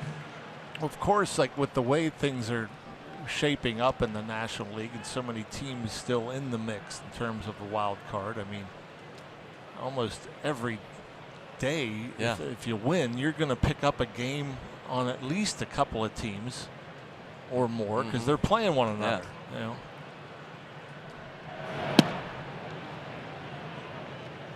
Giants 2 back of the Pirates in the wild card race. Started the day 6 back of the Diamondbacks and Dodgers in the West. As Trevor Williams steps up, and Williams did what he needed to do in that 3rd inning. That sacrifice bunt moved Harrison to 3rd, and Harrison then able to score on a sacrifice fly. Should be easy for Hansen. It's 1, 2, 3 and out quickly. As we move to the bottom of the 7th inning, Trevor Williams will head back out there.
Pirates lead the Giants 4-0 going to the bottom of the 7th inning. And time for Built for Baseball, brought to you by T-Mobile.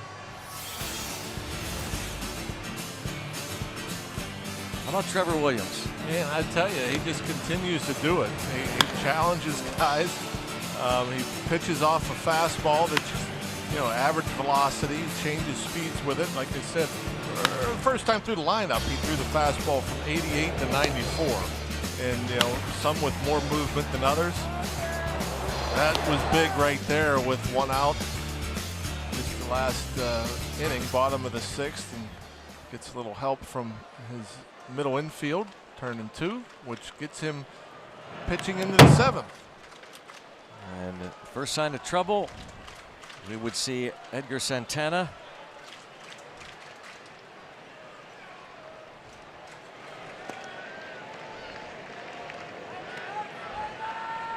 Austin Slater, Alan Hansen, the pitcher spot for San Francisco in this 7th inning.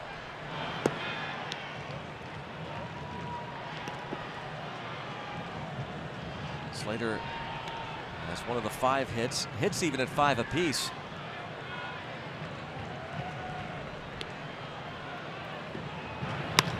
There's a hard hit ball, kicks off a Freeze right to Mercer, and Josh Bell takes the throw and then steps on the bag. Boy, oh boy, that didn't feel good. It works out. Well, he is in some kind of pain right now. I think it got him right in the shin. They're going to look at it. I'm hoping Josh Bell was on the bag before Slater's foot reached. It looked pretty close, but man, yeah, that doesn't feel good. He is going to be out. Bell did step on the bag. Ouch. Oh, look at the reaction of Freeze right there. What a fortunate bounce. Yeah, right to Mercer. That ball, I don't know what the exit velocity is on that ball, but that ball was hit hard.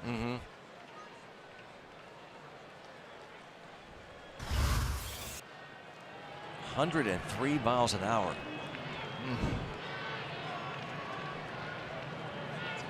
It's a right-hander going tomorrow for the Giants, so Freeze will get a day off for sure.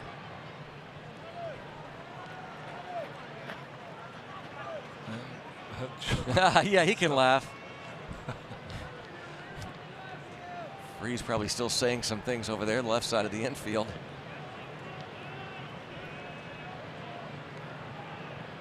Hansen tried to bunt for a hit. That's why they call it the hot corner. We were talking about exit velocities with Josh Bell up there, and what was it the other night? Stanton. Yeah, 121. 121 miles per hour. A fly ball to right. Polanco. The second out. Hunter Pence was on deck for Kelly, but with 2 outs and nobody on, Bruce Bochy decides he's going to stick with Kelly.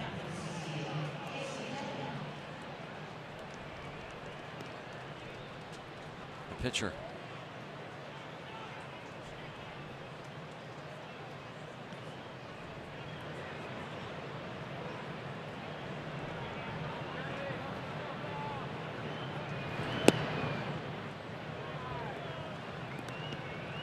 Ball 1 on Casey Kelly. So not a lot of at-bats for Kelly over his career. Pretty good swing. Yeah. Good athlete down in Sarasota, Florida.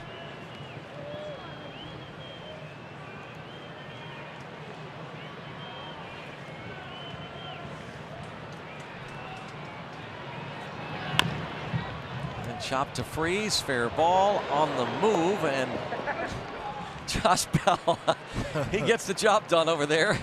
The final out, 1, 2, 3. Great job, Trevor Williams, David Freeze, and the rest.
presented by the authority of the Pittsburgh Pirates and may not be reproduced or retransmitted in any form. And the accounts and descriptions of this game may not be disseminated without the express written consent of the Pittsburgh Pirates. As you enjoy a Miller Lite, look forward to the Hold True moment later in tonight's game. Hugs for Trevor Williams. More shutout baseball. Phenomenal work from this right-hander. 7 innings, 5 hits, no runs.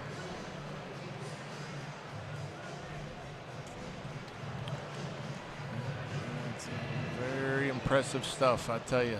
What's amazing too is like the other 6 times he's held the opponent scoreless, it ended up being a shutout. Yeah. So the bullpen, who've come in behind him 5 of the previous 6 times, were able to put up zeros as well. Last time he went 7. As Dickerson fouls us out of play, was against the Brewers on June the 18th. That was a 1-0 shutout. Keone Kela, one of the new additions, getting ready to pitch the 8th. Kyle Crick pitched last night. Trevor Williams also went 7 shutout innings against the White Sox in mid-May.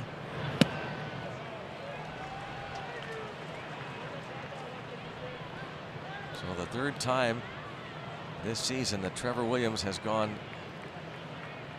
as many as 7 innings, and all 3 times shutout baseball.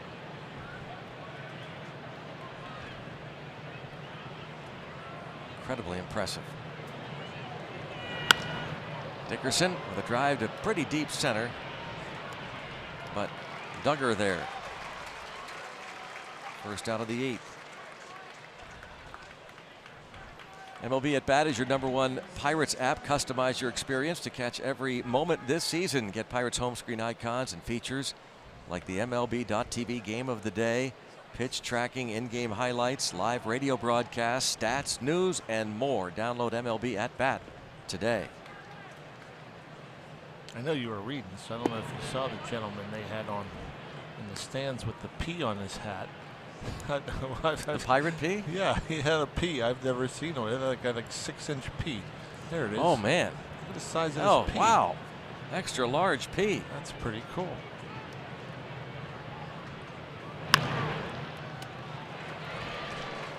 Five, 3. 2 outs. Marte 0 for 4. Casey Kelly giving Bruce Bochy some innings here. This is the 4th inning he's worked. He's allowed just 1 hit. Ty Block started, gave up 4 runs in 4 innings, making his first start since May 27th. Polanco had that bunt single to start the 4th. Later in that inning, a 3-run homer for Josh Bell gave the Pirates a 4-0 lead. Trevor Williams has made that stand up.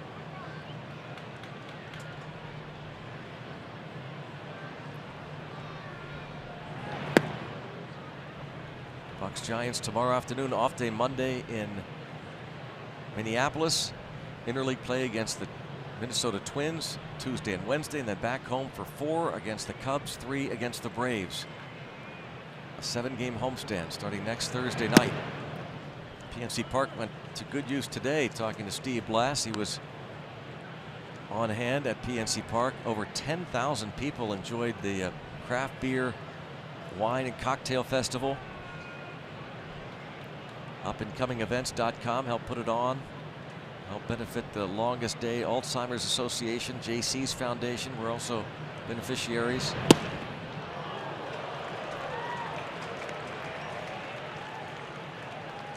Two and 2 on Polanco.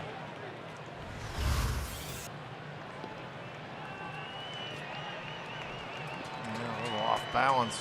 Gregory Polanco. A one-legged swing.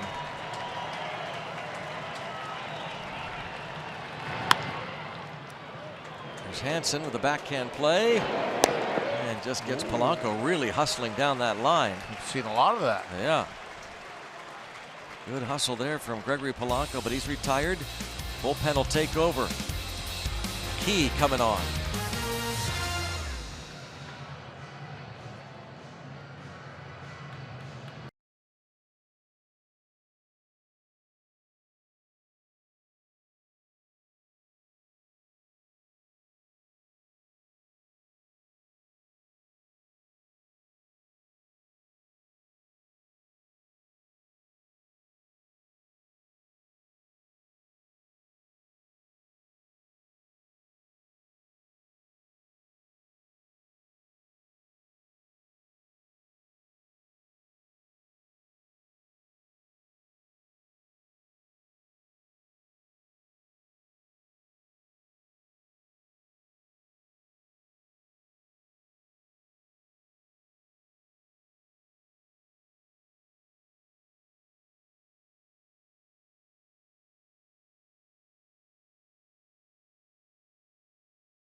Up as the Pirates and Cubs meet game 2 of this 4-game series at PNC Park. And the first 20,000 fans get a free Pirates t-shirt thanks to the Western Pennsylvania Toyota dealers. That's Felipe Vasquez showing off that cool shirt. It's also Dollar Dog Night presented by Sugardale. Go to pirates.com/free shirt Fridays. Pirates and Cubs begin the series Thursday. Free shirt Friday. Fireworks Saturday. And then a week from tomorrow, the Kids Sunday.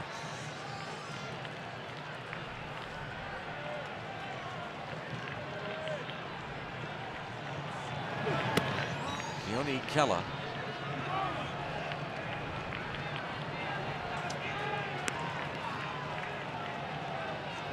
.3 at 3.18 ERA this year. 49 strikeouts, 39 2/3 innings. Opponent sitting just 212 against him. As a Pirate, 3 innings, in 3 appearances, 3 hits, 5 strikeouts. Falls behind Duggar, 3-0.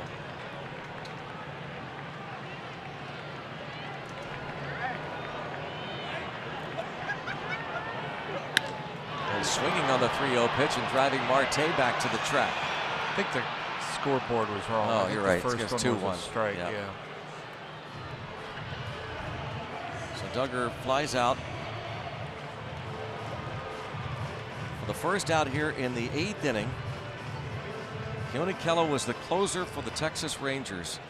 Pirates traded left-handed pitcher, the prospect Taylor Hearn, along with a player to be named later to get Kella, and then later before the deadline acquired Chris Archer from the Tampa Bay Rays.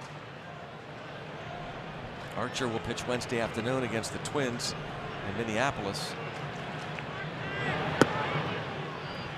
How about the pitch, John? I don't know what night it was. That Kella, he may have thrown more than one, but that slow curveball that would break away from a left-handed hitter. What was that? I don't know. I was just thinking about that. I love his curveball. It is nasty. It's funky. Very funky. And I've never witnessed a guy throw a curveball that kind of ran away from a lefty or into a righty. But that's what it appeared to do. I mean, his curveball is more of a, it breaks more 12 to 6 straight down as opposed to away from a righty or into a lefty. But I've never, I never saw a pitcher throw a curveball that 12 to 4. Yeah, it makes the 12 more like 12 to 8. Yeah. Okay. Yeah. He's throwing heat here to McCutcheon, who has walked once and struck out twice.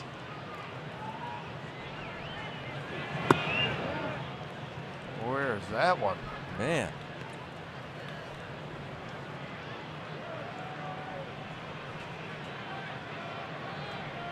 Ball to strike. Andrew McCutcheon walked 4 times last night, also homered. And there's Mercer. Good work from Kella. 1, 2, 3, 9 pitches. Some Hall of Famers.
Well, the Pirates leading this ball game 4-0 the night that the Giants retired Barry Bonds' number 25.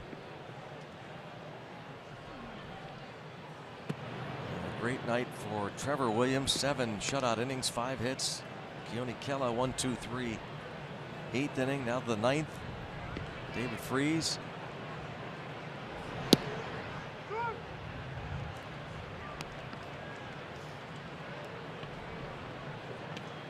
All I keep thinking about is that I don't want him to get a sinker down and in where he fouls off that same way. That'd be horrible.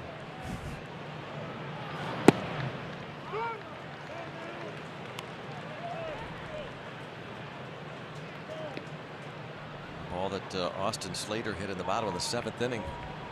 A shot off of Freese's leg deflected to Jordy Mercer.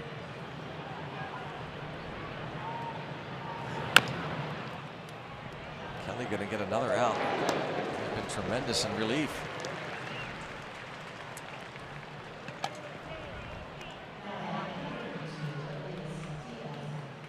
One up and one down here in the 9th.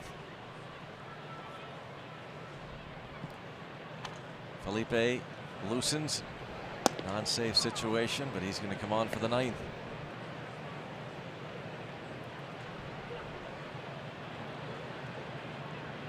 Much better look to tonight's game. Well, just total opposite. Yeah. Efficiency, strikes.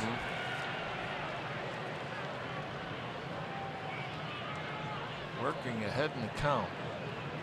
Soft contact for the most part. Elias Diaz. Oh, nice sliding stop. Brandon Crawford, but his throw off the mark. So Diaz in 2 at-bats has 2 hits. Francisco Cervelli removed from the game after 2 at-bats. Precautionary measures. He was tied up a little bit was Diaz, but when you're hot, you're hot. As Crawford had a long way to go, had to get rid of it quickly. If it's accurate, it may have gotten Diaz. But yeah, between those two, Cervelli and Diaz, it's remarkable, the production. 19 home runs, 74 RBIs between the two of them. Offensively, you're talking about really the best catching tandem in baseball. It's the highest OPS in all of baseball, that combination of Cervelli and Diaz. 819 on base plus slugging, on base of 358.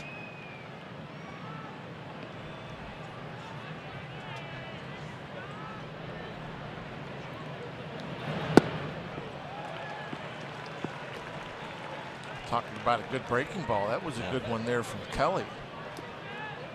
Darting down out of the zone. Watch that disappear.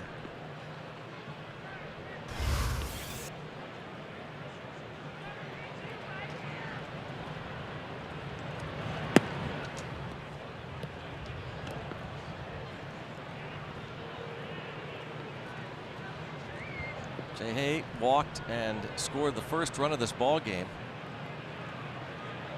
Has struck out twice. Kelly has punched out a couple. He's allowed 2 hits now, both to Diaz. He's retired everybody else after Ty Block went 4. Now Edgar Santana joins Felipe, I guess in case the Pirates score one more run.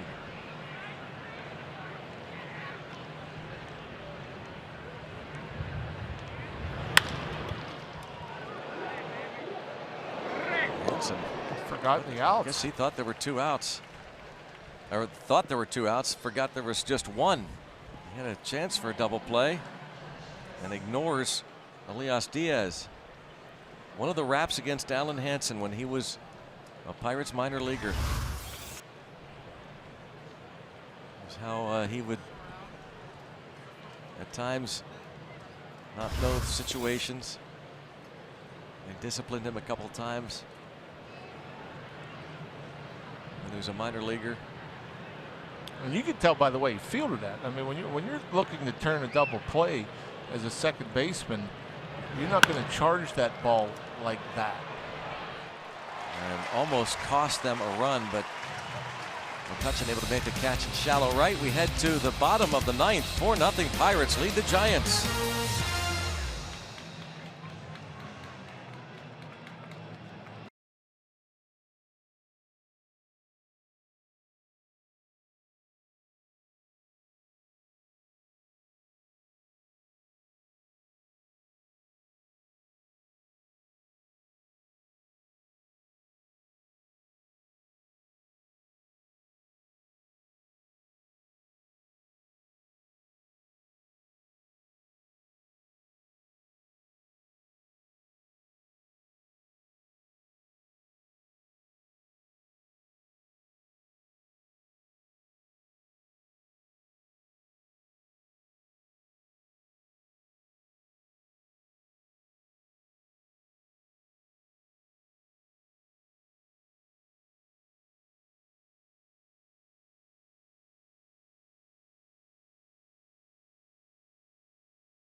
Against Derek Rodriguez. 3:30 Pirates pregame presented by WB Mason. The concluding game of this 4-game series. Pirates 3 more outs to get tonight, and then they will look for a series victory.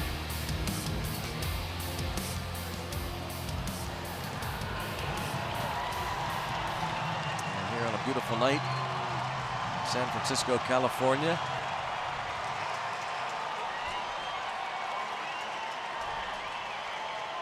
Felipe, non-save situation. Looks for 3 outs. As Trevor Williams will get win number 10 if Felipe can get those 3 outs.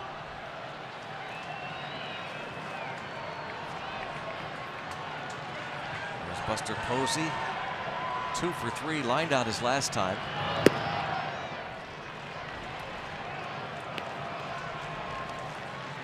We saw that great velocity from Vasquez on Wednesday at Coors Field. He pitched the 8th and 9th innings. He actually got the last out of the 8th, and then a 1-2-3 9th. Must have been a dozen pitches, 100 miles an hour or faster. There's another 3-digit heater. He's been getting some rest too, which I think that's critical helps for him, isn't it? Yeah.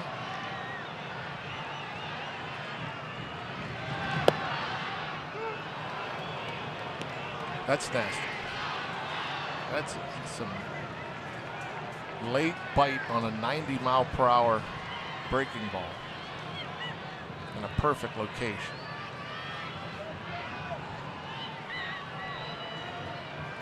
A look from behind home plate here.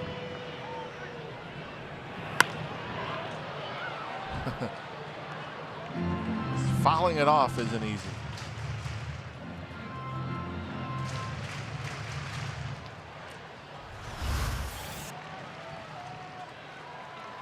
Another one. 101.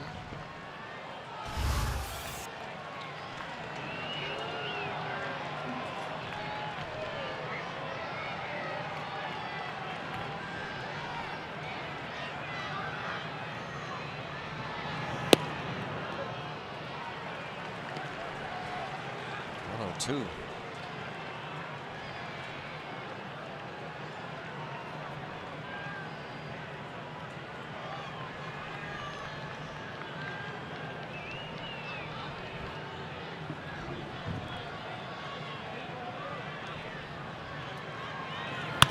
Right back to Felipe. There's one. Comebacker off the bat of Buster Posey. Probably wouldn't have a big sample size to ask, but I'd be interested to hear the hitters that have faced both Vasquez and Chapman. Yes. Who they'd rather that would face. Be fascinating to hear.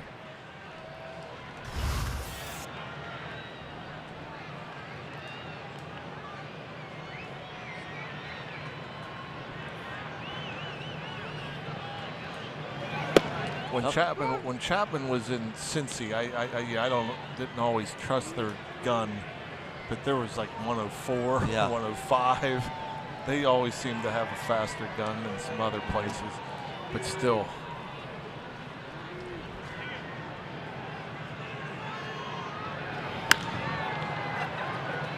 He's out in front of Longoria. That was 102.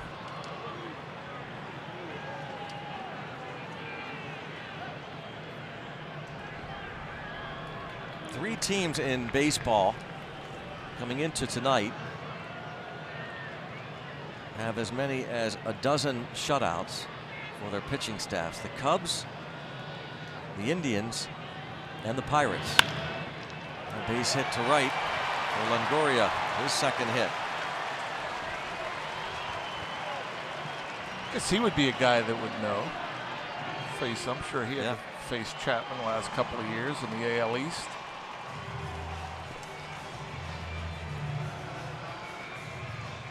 Wry smile there from Felipe Vasquez.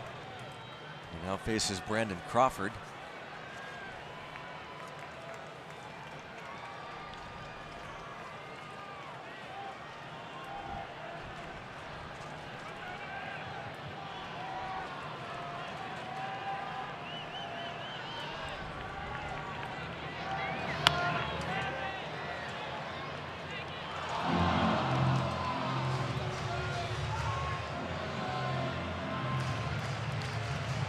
Josh Bell with the big blow for the Pirates offensively, the 3-run bomb.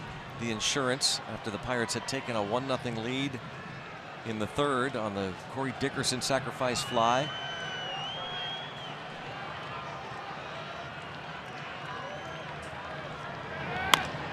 Chopped.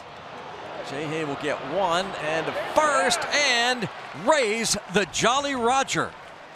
The Pirates pitching staff with its 13th shutout, and Trevor Williams has been involved in 7 of them. That's remarkable. That really is amazing. That Trevor Williams has had 7 outings where he hasn't given up a run, and the bullpen able to finish it off. Another shutout. You know, a very quick and tidy game. Yeah, beautiful. Old school type game, you know, a lot of contact, not a whole bunch of strikeouts. You know, the big 3-run homer, Earl Weaver ball after the sac fly from Dickerson, and that's about it offensively. And yeah, the pitching does the rest. Fantastic stuff from the Pirates here in San Francisco. Trevor Williams, Keone Kela,